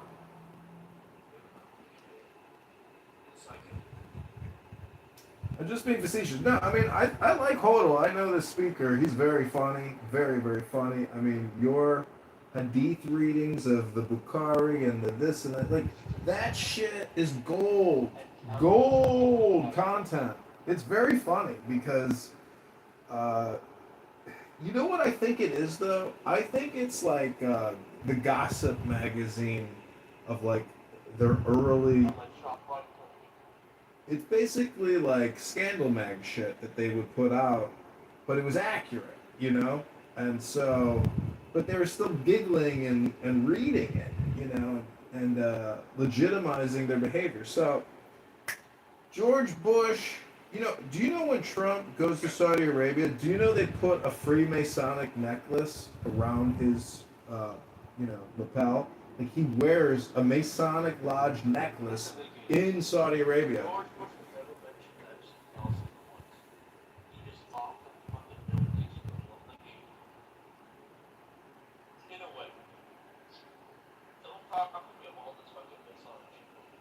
Well, just because George Bush wasn't in the Epstein files doesn't mean that he wasn't well aware of what the Israelis and Epstein and Clinton. Because who do you think who do you think Clinton answers to? George Bush Sr., head of the CIA. All roads lead back to George Bush. He he is the prima causa of JFK's assassination. All of this deals with JFK's assassination. You know George Bush was part of the skeleton? Yeah, he's a skull and bones man.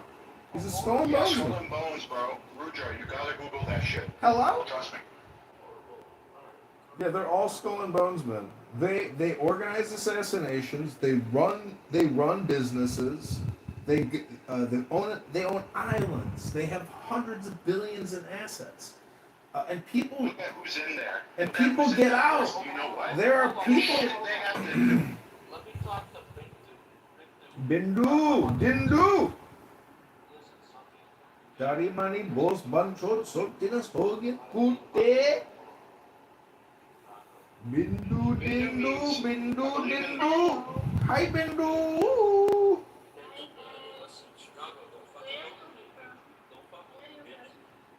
What you going to do, Banchot? What you going to do, tough guy? Why did you come in my house and kick my dog?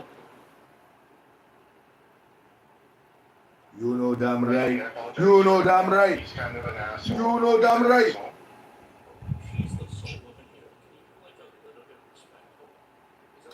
Let me get the door for you, Bindu.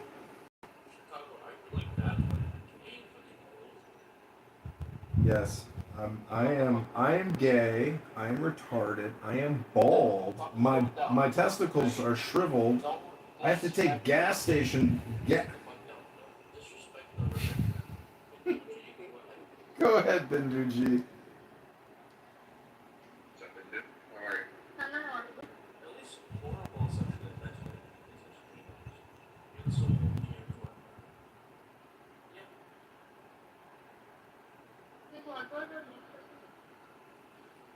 So we're discussing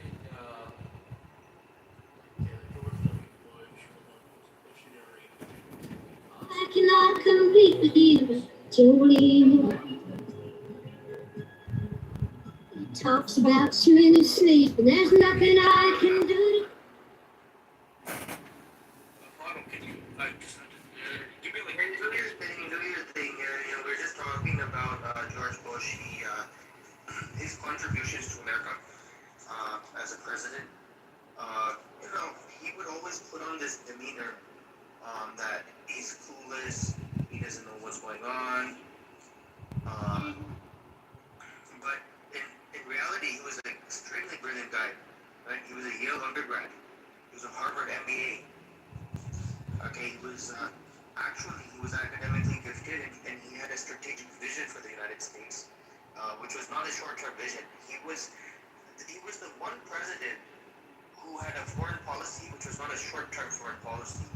He wanted to occupy Afghanistan for 100 years, to the end of the century. And unfortunately, because of Biden, he took money from China and agreed to withdraw from Afghanistan. That was not the plan. The plan was to occupy Afghanistan because Afghanistan is running out of barrel oil. It was at that time it was now $30 billion.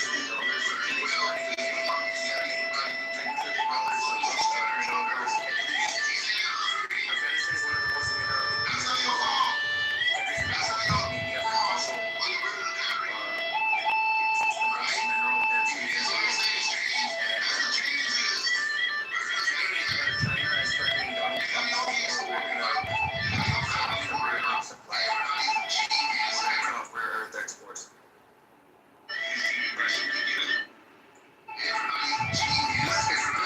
Afghanistan, China doesn't have that trump card anymore. The U.S. has all the rare earths it needs in Afghanistan itself. Okay, George Bush was taking free oil from Iraq. They were filling entire shipping tankers full of oil. Understand that. I want to make sure you understand from me. Accepting this financial assistance. Tankers that took off. You know, so much gold. America does have a debt problem. Most of the gold is doesn't exist. So there has to be times when America if you're across a major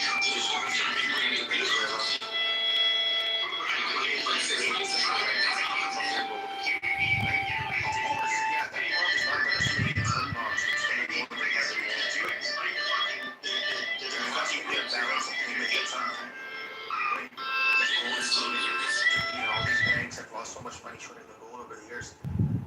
They have to have some physical supply to compensate. It's time was a little right. In every place when they calls my name to be remembered. Iraq had a lot of come to you. Not like Venezuela has some gold, not like Iraq. Iraq had massive treasure trove of gold. By taking the free oil from Iraq and taking nominal rates of oil from Iraq, what George Bush ensured is that inflation was low at that time. You have to remember the economy was good, inflation was low, businesses were expanding. It was a very prosperous period for the United States.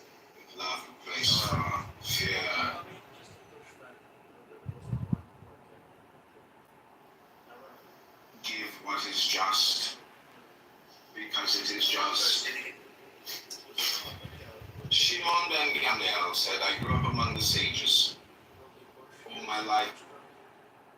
It was George Bush Jr., George Bush Jr. 1 and 2, right? The so-called war on terror. And don't forget, Dick Cheney is such a huge historical role in that administration that to think it's just George Bush the G, no way. Like, it's Cheney and it's Rumsfeld.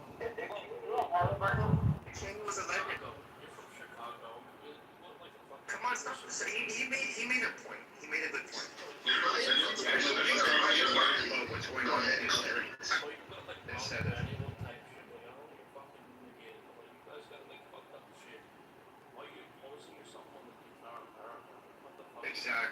Exactly. Well, you know, I don't know if you guys know that drama making is like one of the pillars of art creation. And all I gotta say is George Bush. You can walk the street without getting shot, and you're the joke of the city. I'd drop a nuke on your city, by the way. You would drop a nuclear weapon on Chicago? Oh, I would. Yeah, I would. Yeah. I would pray for the day you come here and have some of our Indian food and fart, smell your own farts. Then you'd be like, I nuked the city with my fucking bunch of farts from fucking Little India, a buffet. Listen, my friends, I have met George W. Bush in the flesh. They're not N-words. I have actually met Bush because I went to a pivotal college, a war college, where George Bush came to our college, and guess what he told us? He was withdrawing us from the Russian nuclear missile treaty and developing satellites to engage in space warfare against the Russians. And we were all like, Hooah! America! Fuck yeah! 20 years ago, we started investing in outer ship satellite war technology to defeat the Russians because we knew the Russians were up to no good. And for 20 years, we have worked to overturn the Russian government secretly. What did you find in the south side of Chicago? I know there's lots of black people there. Look, we got a black man in the audience. We've got a Jewish black man in the audience. Come on up, black rabbi. Tell these Hindu banchol dindus why they're such sultinas, hogya kuttes, such banchols and sultinas, hogyas.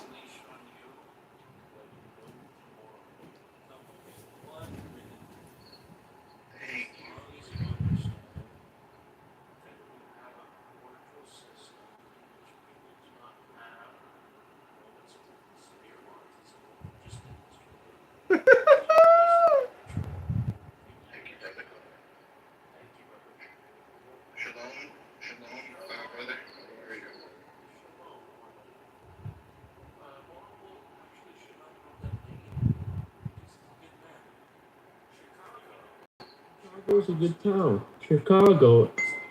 No. Fish. No, Rudra. Telling. Yeah. You gotta stay away from Chicago. They are demons. Yeah. That is a demon city. I'll tell you the demon cities. Chicago's a demon city. Okay. I was born Muslim. I consider myself. Alone? I'm saying hi to him. Shalom in to, his- shalom to black, the black rabbi. Yeah. The black Israelite there. Yeah. Yeah. Sure thing. But you're a reasonable guy, man. The rabbi that don't speak Hebrew. it's like, yeah. No, you're a reasonable guy, bro. I'm like trying to multitask, bro. Anyways, yeah, like, so like, anyway, so like, you know this title's like problematic. Like you're gonna get. Bro, that's how we get room people within this space, right? So like, you have like As long as you know. controversial, but like people come. I bet. Like if you have like a nice title, like everybody's good, nobody's gonna come over here. All right, a little bit of controversy does you some good. Don't worry about it. Let the Hindus do the thing. Oh man, I got into a huge Hindu battle with like these pro Hindu guys. Yeah. Man, that was bad. What happened? We'll have to break out this. That's for sure. My PTR, I broke that out. Be careful. But go ahead. I broke that out, and then they sort of explained to me the lore behind this thing. Yeah. And I was like, okay, cool, whatever. I still don't think they should build. This is apparently a half monkey, half human god. Or they call them Devis or something like that. Listen. Okay, calm the fuck down.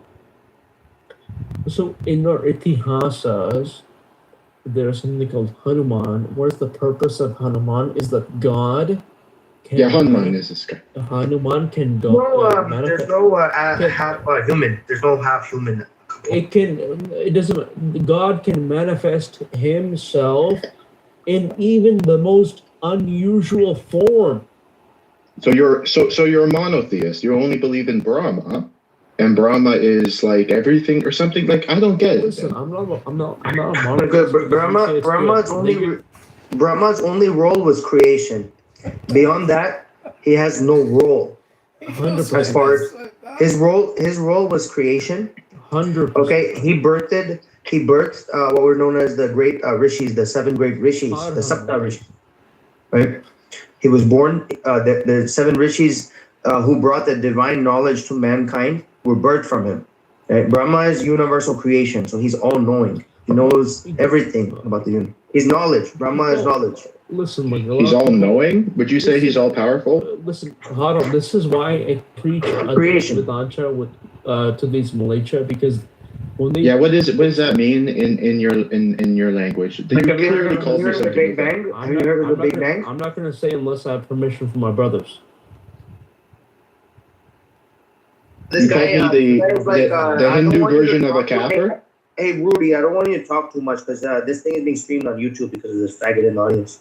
Okay, Rudy? Okay. You got me? Yeah, I don't.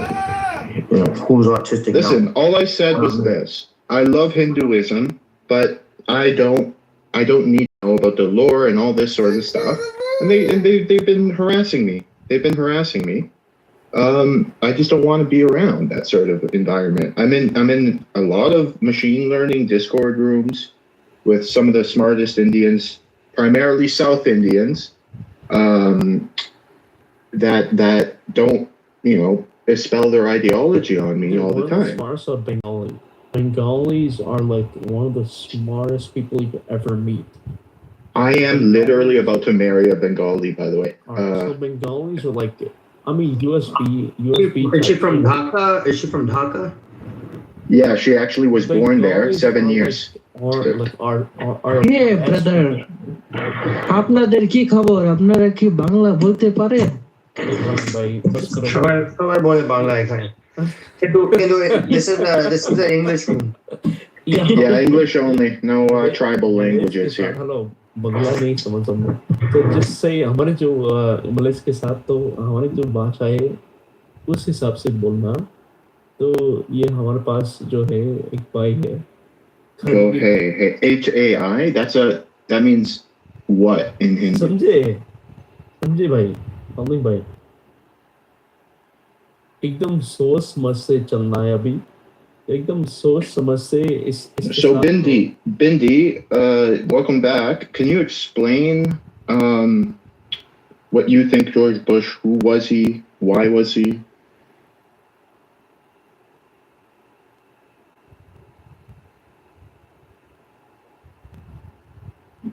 Hello. I'm not aware of the person.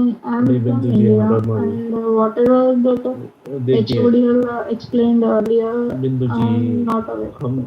बिंदु जी आरो लबुबु और हम सो all like Hindu जो आदमी जो होता है आपकी सुरक्षा हमारे धर्म है My baby mom, before she was converted. I'm about to boom this room. Like you know, you're pissing me off.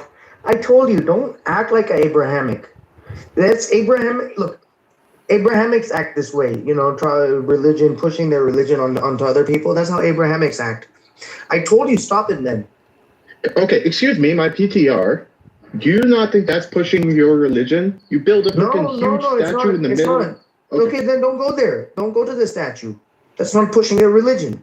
That's not meant for you. It's in the middle of the goddamn street, brother. Go fucking put on some visors.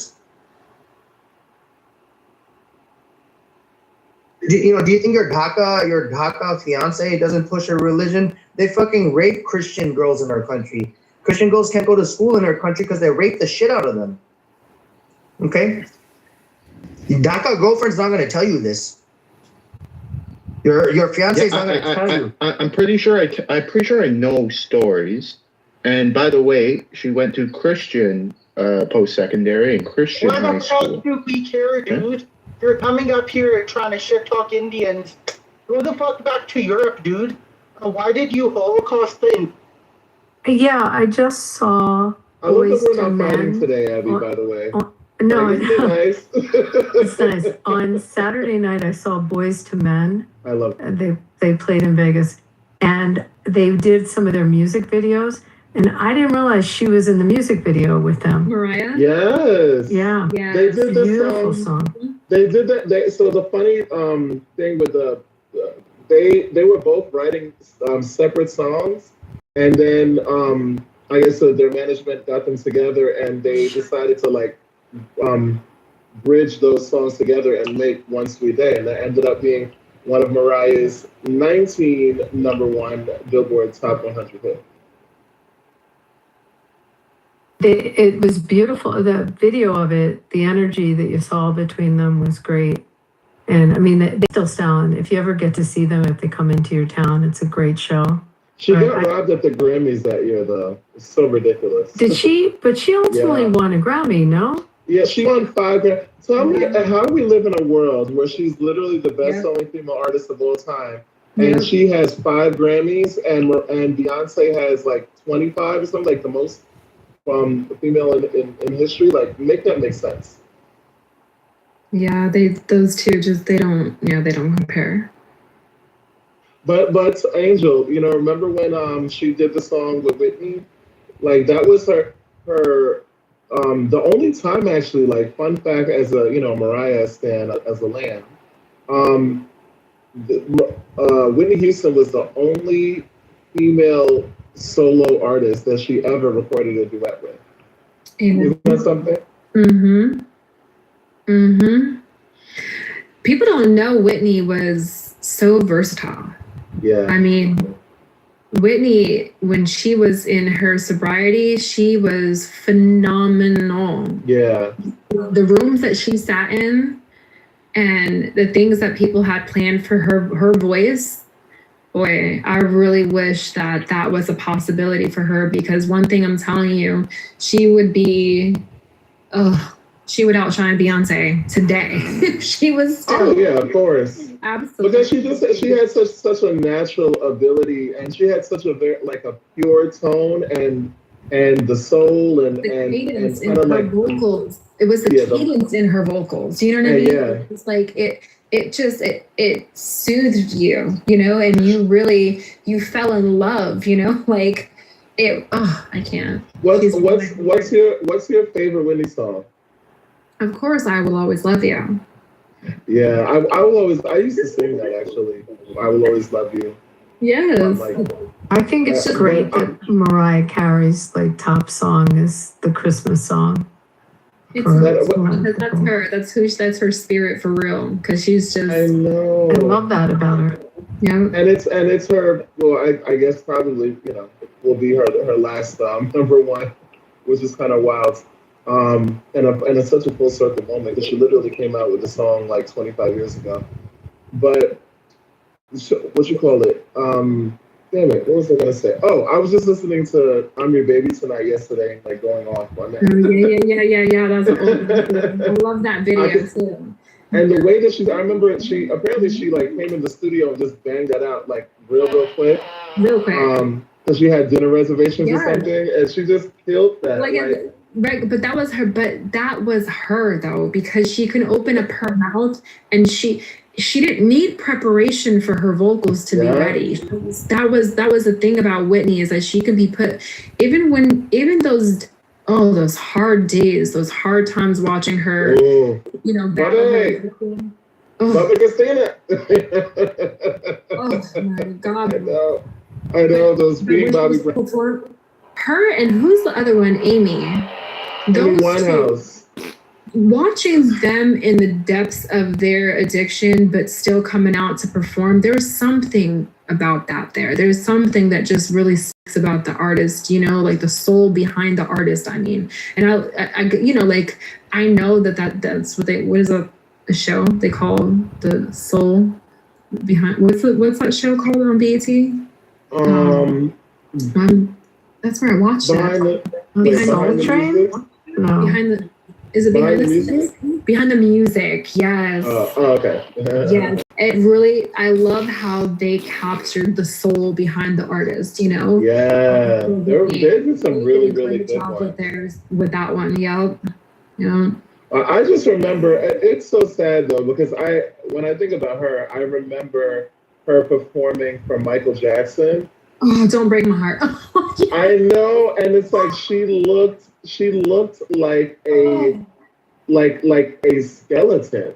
That's the one I'm talking about. That breaks my heart every time. Oh, because it was Michael. It was Michael. I mean, it was Michael. I know, right? Michael, the irony of it all. I know, but even I will say this: her last album, I really did like. I Look to You, but that's where you notice her voice change so much. It's kind of funny because I feel like I kind of feel the same way with Mariah now. I mean, obviously for different reasons. But I noticed with her latest album is still a slap. It's still banging. But this is the first album from Mariah that I've noticed a significant vocal change, but she still sounds amazing. But I hear it, and I think that was it with Whitney. But even then, in that last album, I loved freaking her single Million Dollar Bill. I love that. She still killed it. Like she sounded different. She didn't sound like classic Whitney, but she still killed it. She was still powerful, and she still did her thing. Oh, I think my favorite one though. I mean, besides "I Will Always Love You" and I'm Your Baby Tonight, and I also because "I'm Every Woman." I'm Every Woman. I think I have to give that one. That one I think before because that one, when I'm feeling, my feminine, like When it you're just, feeling it like just you want to brings be me. a woman, but you can't. Yes, when I'm feeling my transness. No, but like it just brings me all the joy, and just to have, and then she got the what is it like the approval from Shaka, and then had her in the video, and and then I knew a friend of mine, a singer friend of mine, who like passed like young, and that was a song that she used to sing, and we used to sing together, and it was just it was very I don't know, kind of like Whatchamacallit? and how can we forget it's not right, but it's okay. I still quote that song. Oh, that's fun. Mm-hmm. It's like Friday night, you and your boys went out to eat. Whitney was very iconic. It's sad that she went out too soon in the way that she did. And her daughter. It's even more crazy that her daughter died. Yeah, I was saying her daughter too. That haunts me. It really does. Their whole family thing haunts me. And Bobby Brown's still alive. Of all the, it's like really. Can we trade? Sometimes God has a way of showing you the guilty without saying a word. That's my own opinion. Who else I was gonna mention? Tammy Wynette. Oh, who's that? Another country singer. You don't know her?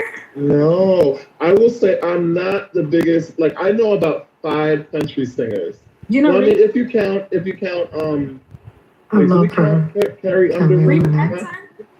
Huh? Reba McEntire, Reba? Oh, I love. I used to watch Reba's show and sing that. So she's like a peer to Dolly and Tammy. Tammy Wynette's fabulous. Yeah, I mean, Abby, come on now. She's fabulous. Oh my gosh. I always joke that like when I see people with big hair, that they have that her look. And it was so their aesthetic back then, It was just what women did. It was just how you dolled yourself up. Like I literally think like that was the look. I was a Patsy Cline fan. Love Patsy Cline. That was earlier. Yeah, I was gonna say way back.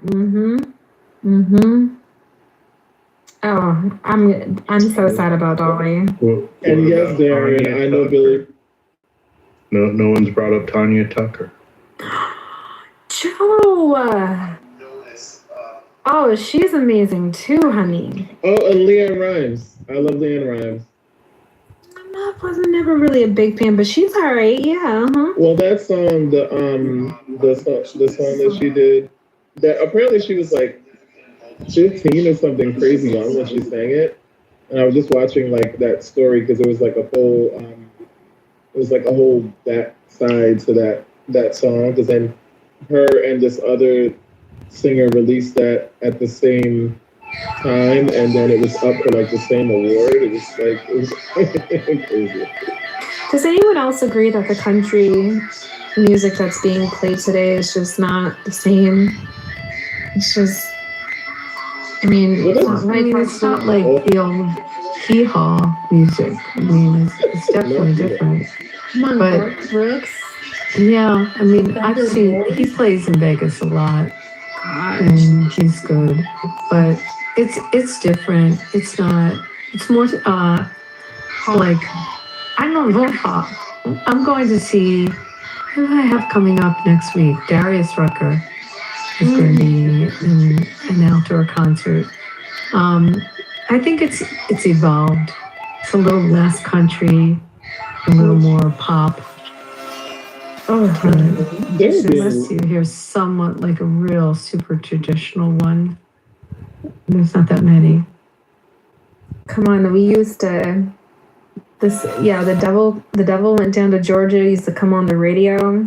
Man, turn that bitch up and just go at it. The whole point was just to keep up with the pace of the song, you know, like every Garth Brooks song was a hit. Every single Garth Brooks song was a hit. Every single last one. The one's gone fishing on the yeah. other.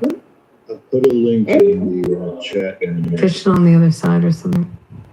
There's this YouTube, the last YouTube link I just posted down there, what is called is Smashed Together. And it shows that there's a formula that was decided in or around 20 years ago of what makes a country hit.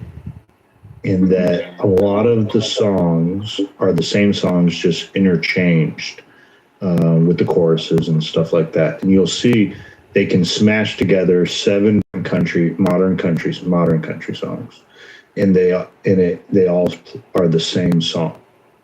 And these are like top hits at the time. So it was a formula that they've been using. And yes, it's not a, it's not a conspiracy. It's true that modern country clearly was just shoved down our throats. Very much so. Alan Jackson, he had some good stuff. Who's the girl? Shania Twain. Remember how fire she was? I mean, good looking, just bubbly, and just had good spirit. I love Shania, and she's and I love her even more when I saw her on Drag Race. Shania. But she got a beautiful name. Like that name, I feel it kind of reminds me of Mariah. Like Shania, Mariah. Like I love like just sonically pleasing names too. I like Chris Stapleton. Yes. I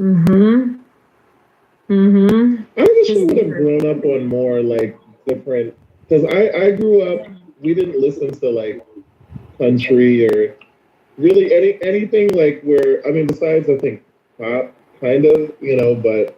We were very much, black music household. Keith was big too.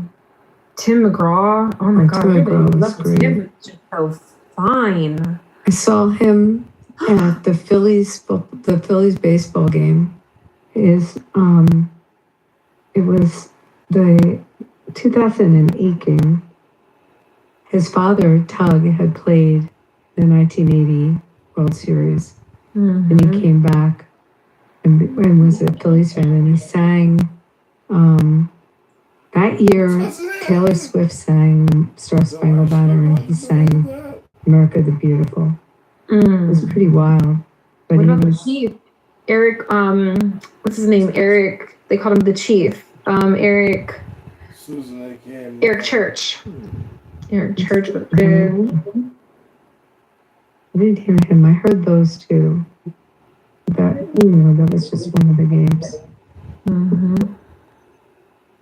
His father was just good. Tug McGraw was just so incredible ball player. It was cool to see him there. But it's different now. I'm not saying I can't get down with it, but it's just too poppy for me. It's almost like it's formatting into like so far away from country.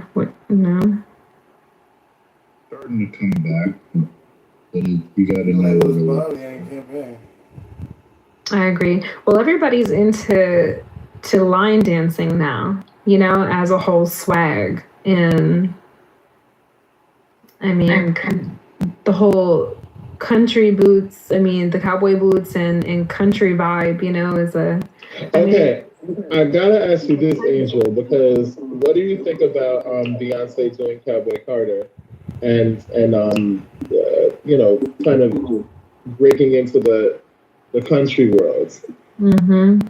Yeah. See, I don't. No shade on Beyonce. You know, no shade A lot of whatsoever. shade over here on Beyonce. He is full to the bone.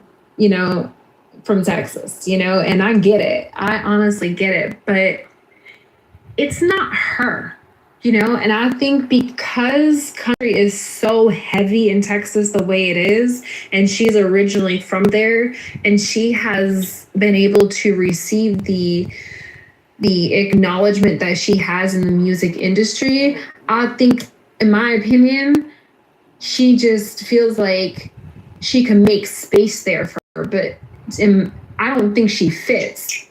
It just doesn't, country just doesn't, when I think of Beyonce, I don't think of country, and I don't think that she can ever really pull something that genuinely says this is American country. Do you know what I mean? Because when I think of country, I think of American music. And again, we just named a whole bunch of. It's like when Taylor Swift tried to do country. Oh, thank you. That's a perfect way of saying she should have just stayed in her poppy lane. Just stay over there. But now the way that we're seeing country, right? Now this kind of little remix that they got going on country, I think Beyonce can fit here, but she's never gonna have that. I don't think Beyonce's ever gonna produce something that says, yeah, that's American country. Do you know what I mean? It's gonna be here's my thoughts on made it. up version of freaking whatever she wants to call country. I think I actually agree with that, but I think a couple of things. One, I think that she did it as kind of like a fuck you to the country world, because there was like a year when she was supposed to perform, when she had performed at like the Country Music Awards, and she got a backlash and wasn't really welcome. They told her to get the fuck out of here. Yeah. and mind you, she's her. So I thought she was already a superstar. And I just think she was just like, oh, really? They and I think she thought wanted to that they prove. were just going to open arm her because she has the status quo that she does. But the reality is that, Miss B, you don't fit in this lane. Just because you're from Texas and just because you can put on the aesthetic, there's nothing about Beyonce that says true American country. Yeah, I agree with that. I think it's going to be interesting, though, because it's a gimmick. Oh, Rich is back. I just said it's a gimmick. I live in Texas. Nobody considers her country songs to be country.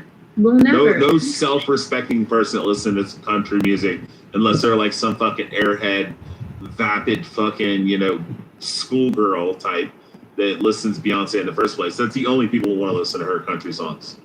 Yeah, but I think it was like more important to kind of prove the point and to open the conversation, and I think now she's actually highlighted like black, like actual like black African American like country singers. Yeah, but like nobody accepts like that gay black guy either. Like that's pop music. Oh God. I mean, he dresses up in a cowboy outfit and he rides a horse and goes, going downtown, ride my horse, Well, what was his name? The one. Were you talking about Lil Nas X? Yeah, the little faggot kid, yeah.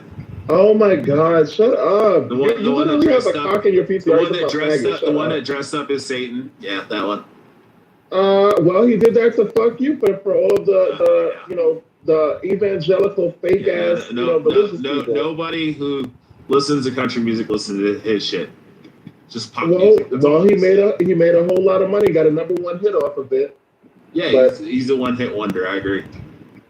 Well, he's still out doing his thing. Like that Weekend guy. Like, when's the last time he's put out an album? Yeah, oh, he got into some. He got into some shit. I think he pissed off some of the. Wait, did he get into the plus stuff?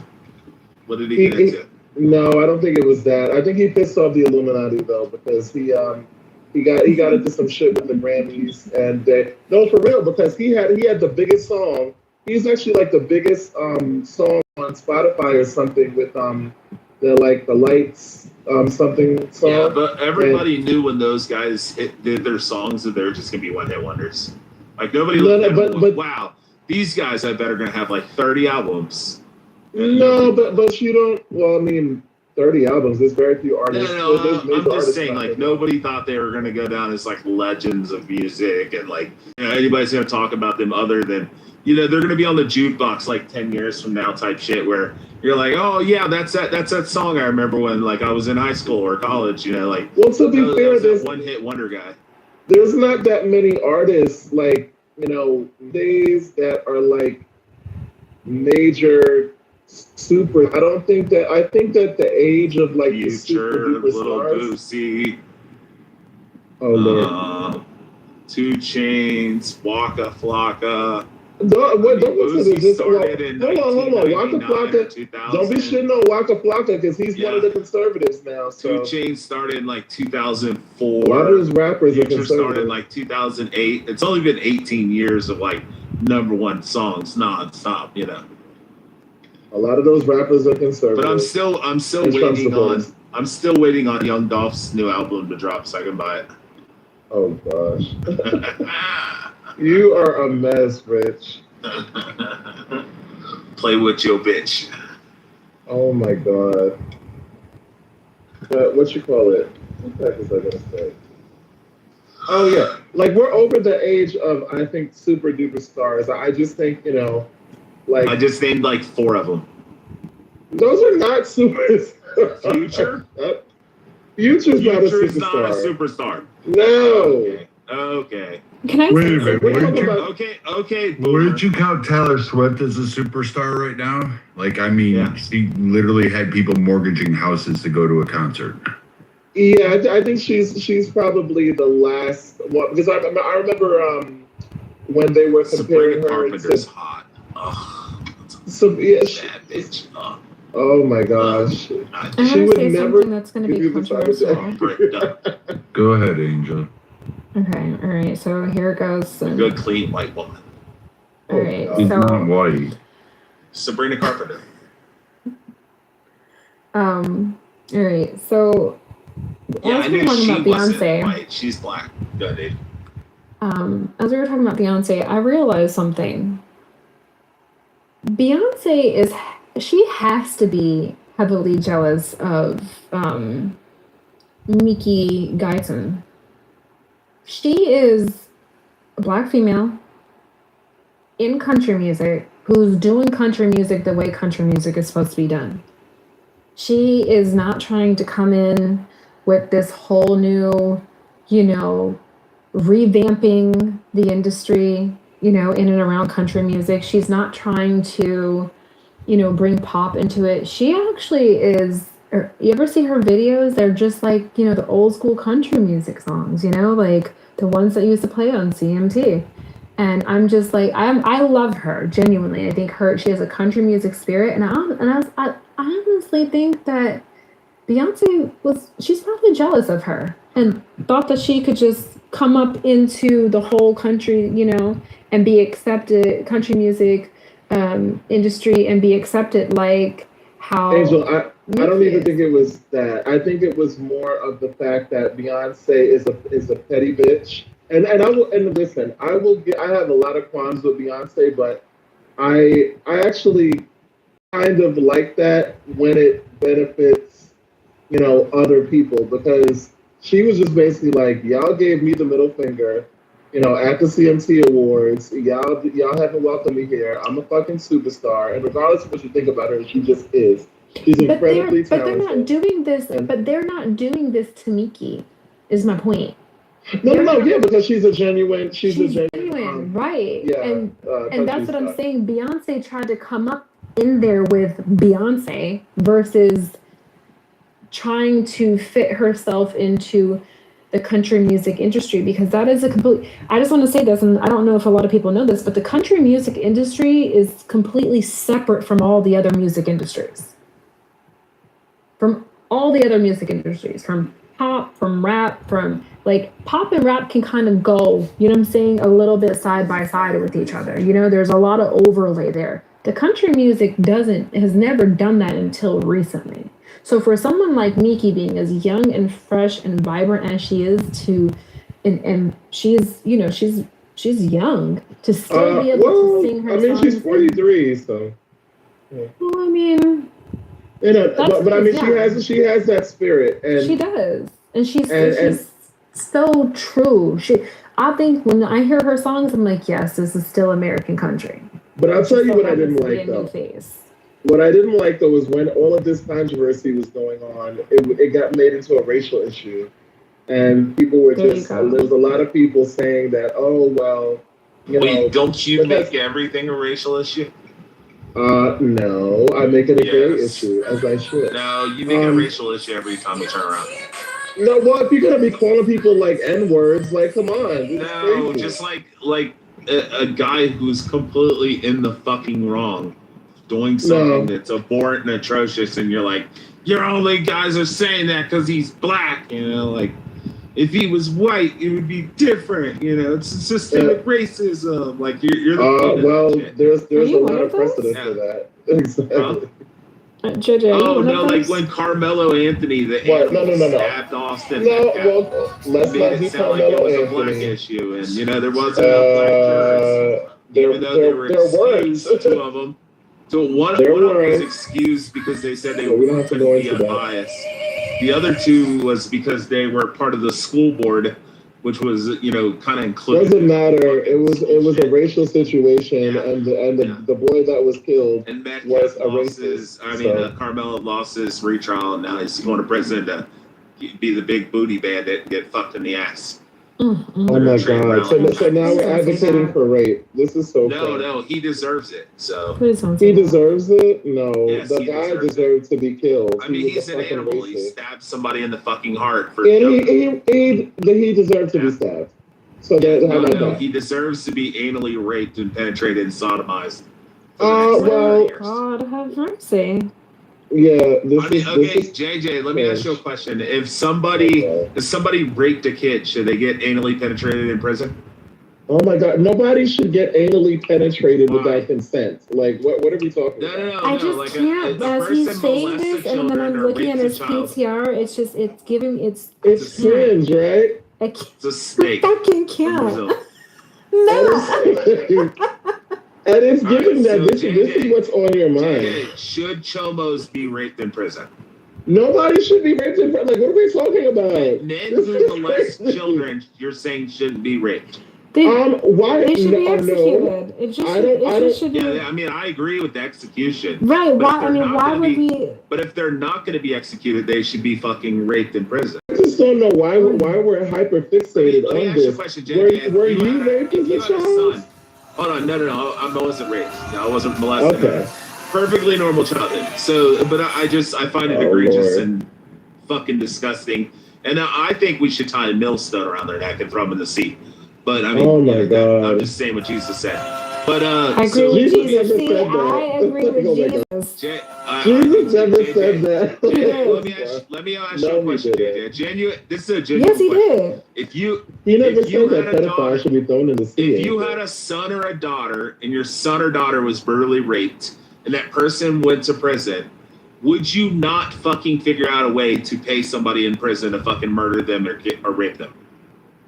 I 100%. I would figure out Okay. who's in prison there and who's the biggest booty bandit, and I would pay that motherfucker to break First into and his fucking foremost, cell if I was and just first, rape the fucking shit out of him first every and night. foremost, if I was I'd a say who's parent, got the biggest dick booty bandit in there, Oh, and just go my in there and God. just fucking just rape everybody. Hello.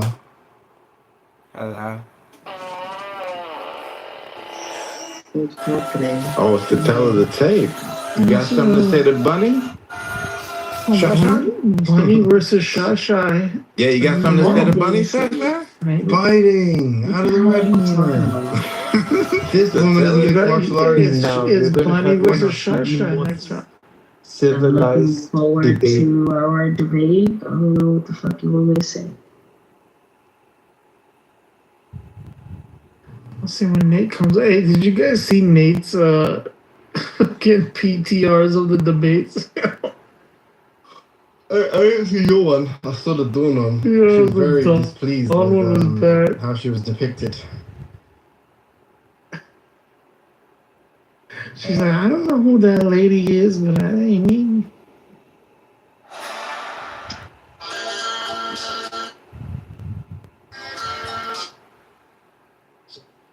That was So are they going to give us the topic at the 11th hour? Is that what they're planning on fucking doing? Bro, it's wild shit. Like, there's no schedule, nothing, and I come in and next thing I know that Red Rum and Monica were done with the debate and I'm like, what the fuck? They said it was gonna be on Friday. It's Wednesday today, isn't it? No, Monica tried to say Friday, and then but then she's like Thursday.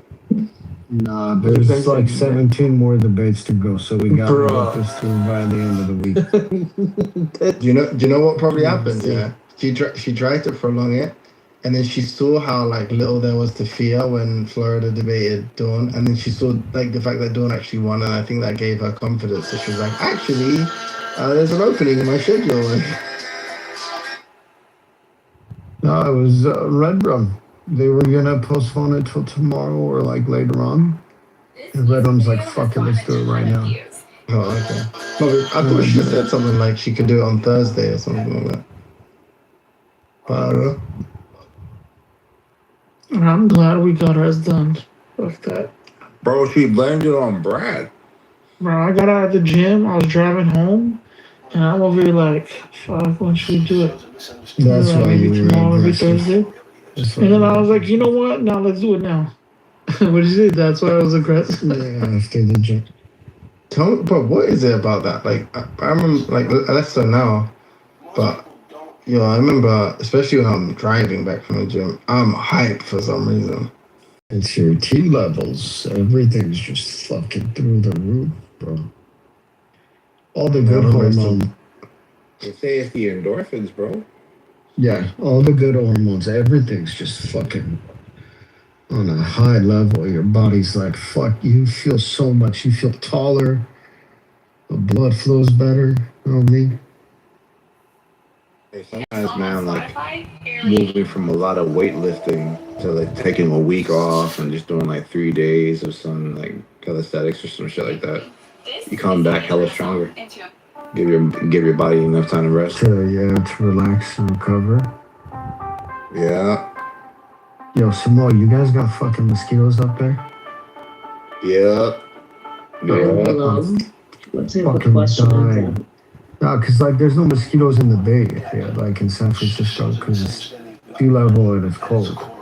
So I was assuming Seattle area would be cold too, but I don't know if you guys are seeing. Bro, we've been hitting 85 degrees like non-fucking stop. Yo, 84, 85. I would fucking take 85. I would give up like my fucking pinky to It's for bad 85.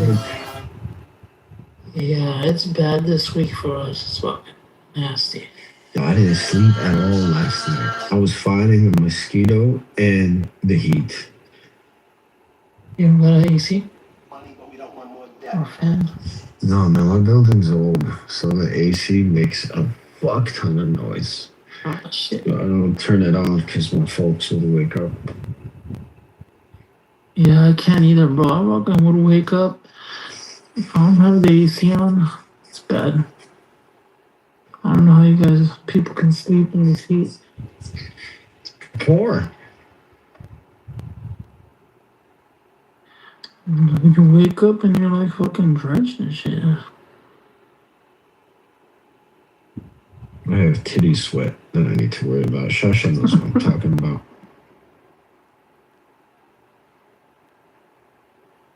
The fucking word.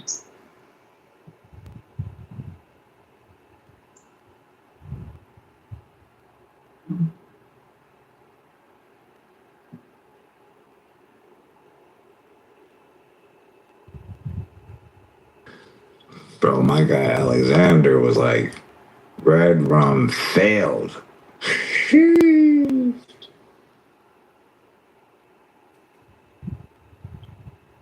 Did you see my gift? I'm like, you don't even go here. Bro, that nigga, bro. I don't know what happened to Eric, bro. When he was like, yeah, if it would have been 93% black people would have died. I was like, what? Like, what? That was like, what? That shit was funny. Eric was like, oh, let me fact check you. My nigga never came back. What the fuck? How can you fact check that? That's just like assumption. No, he was fact checking the claim that Officer Bird, black dude, shot Ashley Babbitt through the window. I don't know why he tried to confuse that. It was a Like, hate how crime. is It smart? was a hate crime. He specifically picked out the only woman there, white woman there. Yeah, Popped her. All the black people that were around, he picked a white woman? What the Out fuck? of all people though, like, come on, bro. Yep. Hey, you know her family got like $5 million. Which is insane because she was breaking the law. What the hell? Nigga, what does that mean? She should have been shot. Like a lot of people My should boy should have been shot. Oh shit. Alright, shoplifters, watch out for a cop.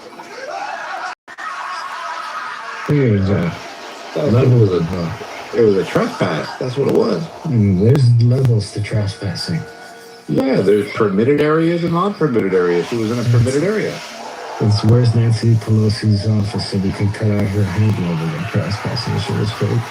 That's the problem with being a public servant, bro. You're in the public. That's insane. That's some insane. That's some. Y'all are crazy, bro. Same way, like, you know, police dying, it comes to the territory, you know? They sign up for the job. Absolutely, but if you're looking at all of the cases of sedition that has been, like, by the federal judges have been basically dismissed, even the Oath Keepers dismissed. All these cases have been dismissed because the Department of Justice overcharged. They had like 1,500 charges of obstruction that was like an overreach where the Supreme Court slapped them in the hand. I think it was called white privilege. No, it was called Joe Biden's justice, right? Yeah. Like you shouldn't be rewarded for like abusing it, and like if Trump got some soldiers out there like violating people's rights, then he should be held accountable as well. Yeah. Donald Trump should be in jail for inciting a riot. Well, he did if you take the perfectly edited statement of his speech where he says, "Fight like hell." And then that's all they want you to read. He said the same thing after he got shot. Bro, I got lied to right now. I was told Really? there was Gatorade Zero outside and there's no Gatorade Zero outside. This is fucking crazy. Dude, I bought a tub of 9 gallons worth of Gatorade fucking powder. I think it's like Glacier or like Arctic Freeze or something. That's just one of the best investments I ever made. Why do you guys like Gatorade? Because it hydrates you. It's not just that. Yeah, It's like water? Yeah, but it tastes it's like having fucking It doesn't like taste soda on tap. Yeah. Yeah, With it's the powder. I don't understand. Like, you guys are very low things. Especially when you have like a really cold bottle of water or something. You guys drink Mountain Dew? I'm assuming. Oh hell no! Gatorade's my threshold right there. That's the worst thing I'll ever drink. Right. Well, Anybody that says they drink Mountain Dew, like, I don't I don't drink even anything want to be their friend. Wait, you think good or bad? I was confused. No, like that's the closest that I would ever get to like a flavored drink. I use. Oh yeah. You have the powdered shit. It's like mad cost effective. No, I'm sponsored by this company called Noon tablets. So. Okay. Oh, so you do the tablets in the water? Is it like fizzy? Like, is it carbonated? Slightly, yeah. Yeah. I feel like the tablets are like more. I feel like they taste like salty for some reason. That's why I'm always hesitant. Like There is a sachets and the- chalkiness to. Oh yeah, because it has salt in it, or it has sodium in it. Yeah. No, but even the powder has sodium in it. But it's like I don't know. Like I haven't tried them these. though, so. Yeah, for the tablets, it's 1%, or not 1%, but 1 gram of sugar. That's what it has. You guys don't just like water, you know? Of course. Yeah, Like you can walk and chew gum. Water's good. Can you? I Oh, drink every time I do that. You need extra hydration sometimes. Hey, do you guys believe in that hype about the branched-chain amino acid joint? Which one? You know the branched chain amino acids. BCAAs. BCAAs. Yeah. Yep. What about them? Do you guys use them? Nah. I think Incan does. I kind of like them just because of the flavor, because it kind of spiced up the drink of the lemon juice and the electrolyte tablets. It's like intra workout, isn't it? Yep. Yeah. It's like during your workout. Yeah. Dude, do you guys remember beta alanine? Yeah. Yeah. Isn't that in all in in a lot of the health, like the what do you call it? The drinks, the canned drinks. Energy drinks or pre-workout? The energy drinks, yeah. Yeah. Like the C4s and shit? Yeah, it's in the pre-workouts. It's supposed to be like for endurance or something like that, but it gives you that tingling. Yeah, it's that. Yeah. It makes you. It's supposed to help you with soreness, like lactic acid production is decreased. I hated that shit on BCAAs. There's only one candidate. But it kind of like gives you that sense of, oh, it's working. Yeah, but that itch is weird. Yeah. Do you know the only like? So I like it's a welcome distraction because it's tasty. So I like Monster for that reason. But the only real thing I could say it helps in terms of like functionally when it comes to training is it suppresses hunger for me. Like I can train fasted, just down a fucking Monster, and I'm not really hungry while I'm training. Have you tried straight caffeine instead of all the fucking chlorine and fucking additives? From what, for instance?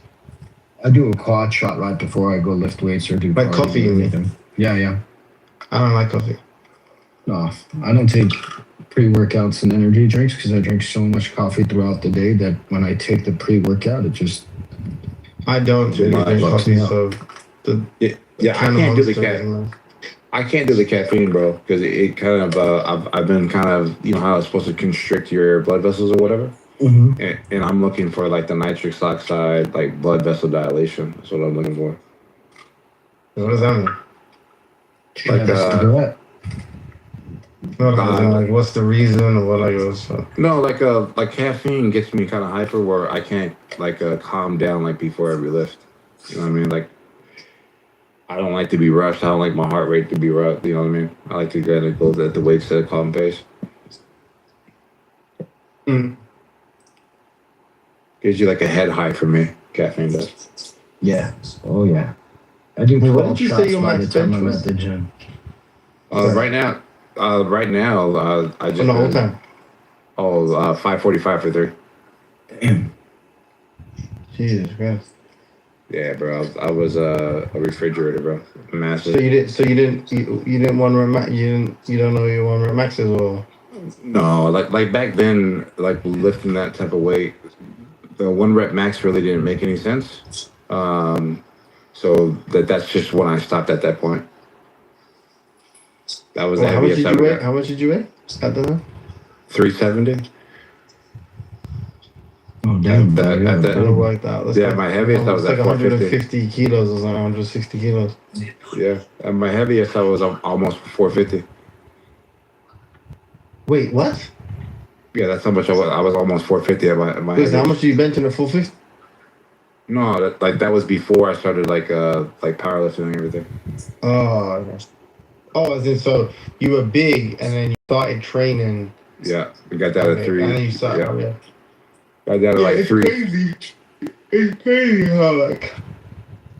how like if you put on weight sometimes it's like okay, sorry. What I'm trying to say is I think about how like right now I'm probably close to I'm at like the heaviest I've ever been, but just like I've been here before, yeah. But it wasn't like I didn't intentionally put on weight to get stronger.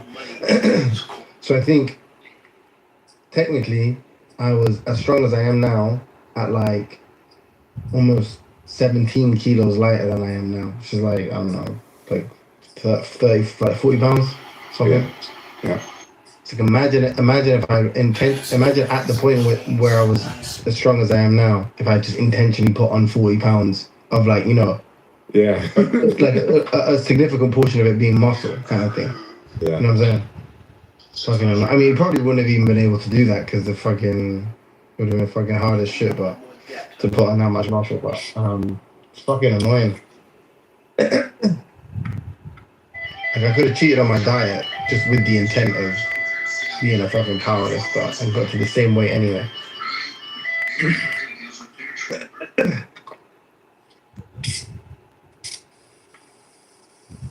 Well,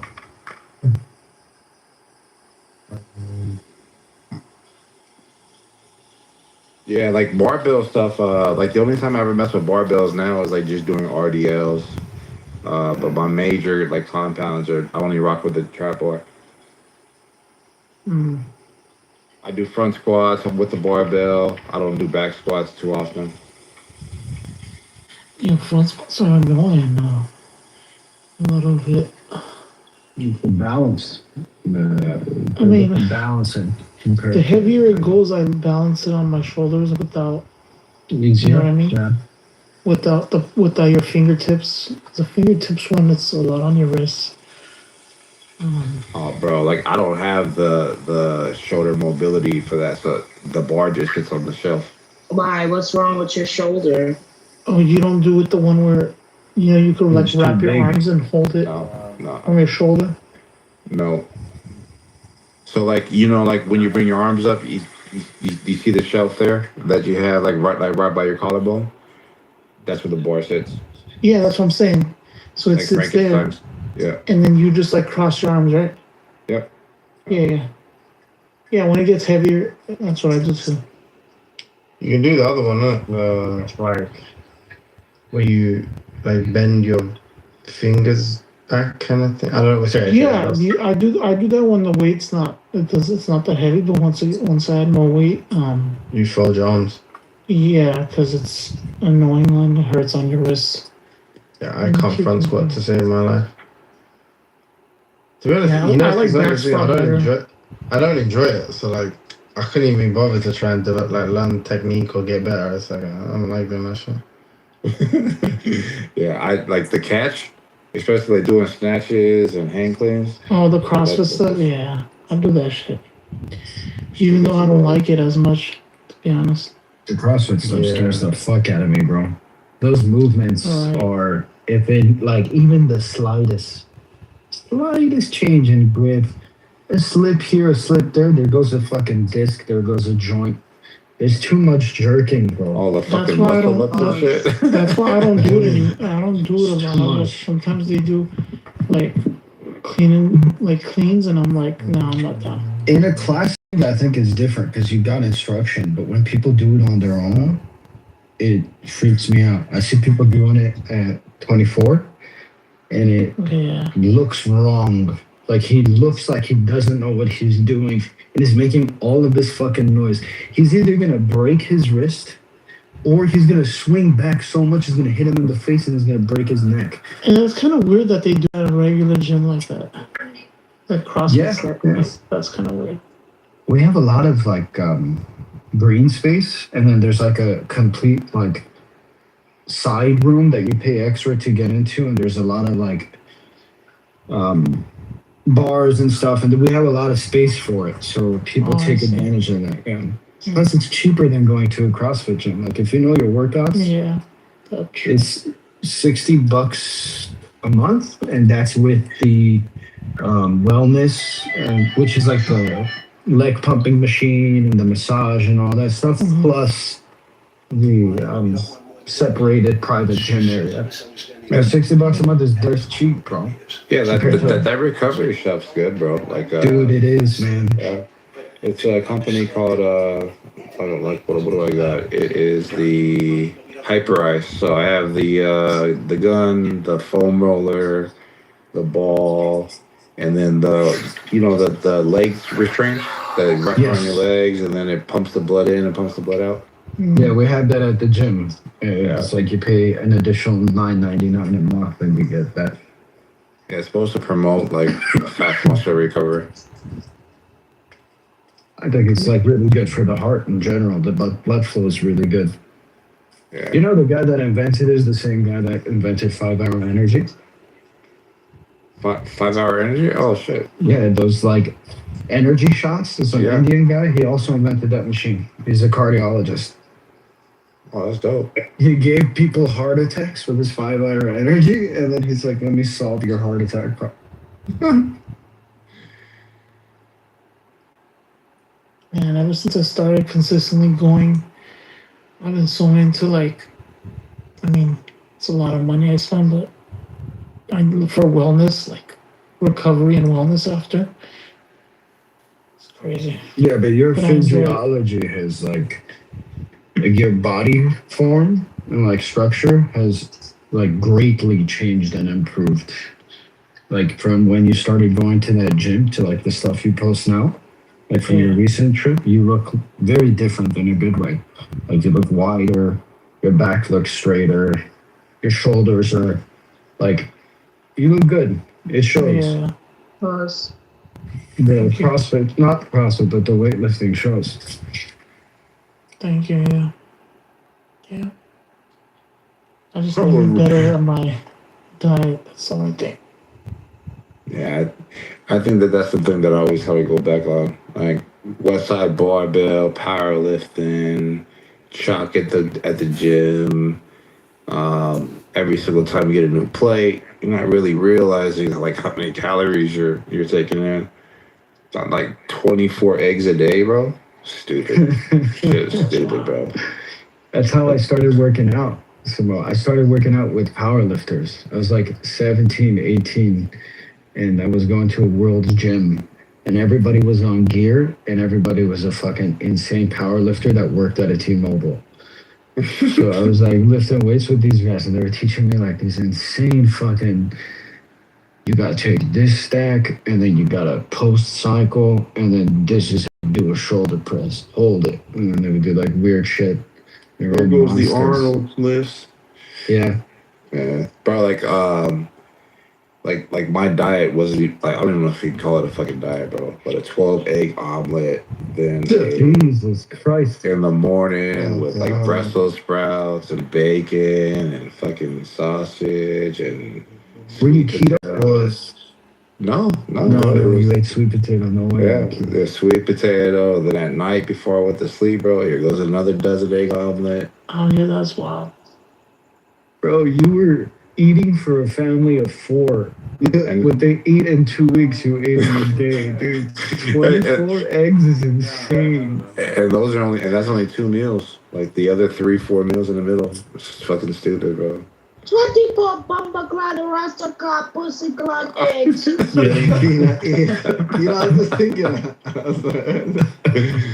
Yeah, it's just crazy. Did you have a plug at least, like access to somebody that had their own chickens? Yeah. Oh, okay. Yeah, I got a plug right now for cows. Right now. Because that's just not financially feasible. Like 24 eggs a day from the supermarket, you're spending like. It's like eating the whole carton a day is crazy. On eggs a month.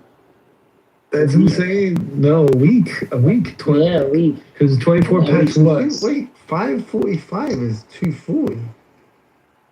Say that again, bro. Oh, you're talking about kilos? 240 kilos. 250. You're gonna turn into an egg at that rate. And you fucking for a triple is insanity. Yeah. That's like getting there's a guy I've sent him to Incan. There's a guy 237 by the way. Huh? I just blew about 247 kilos. If you round it up, 240, you gotta round down. It's 247.2.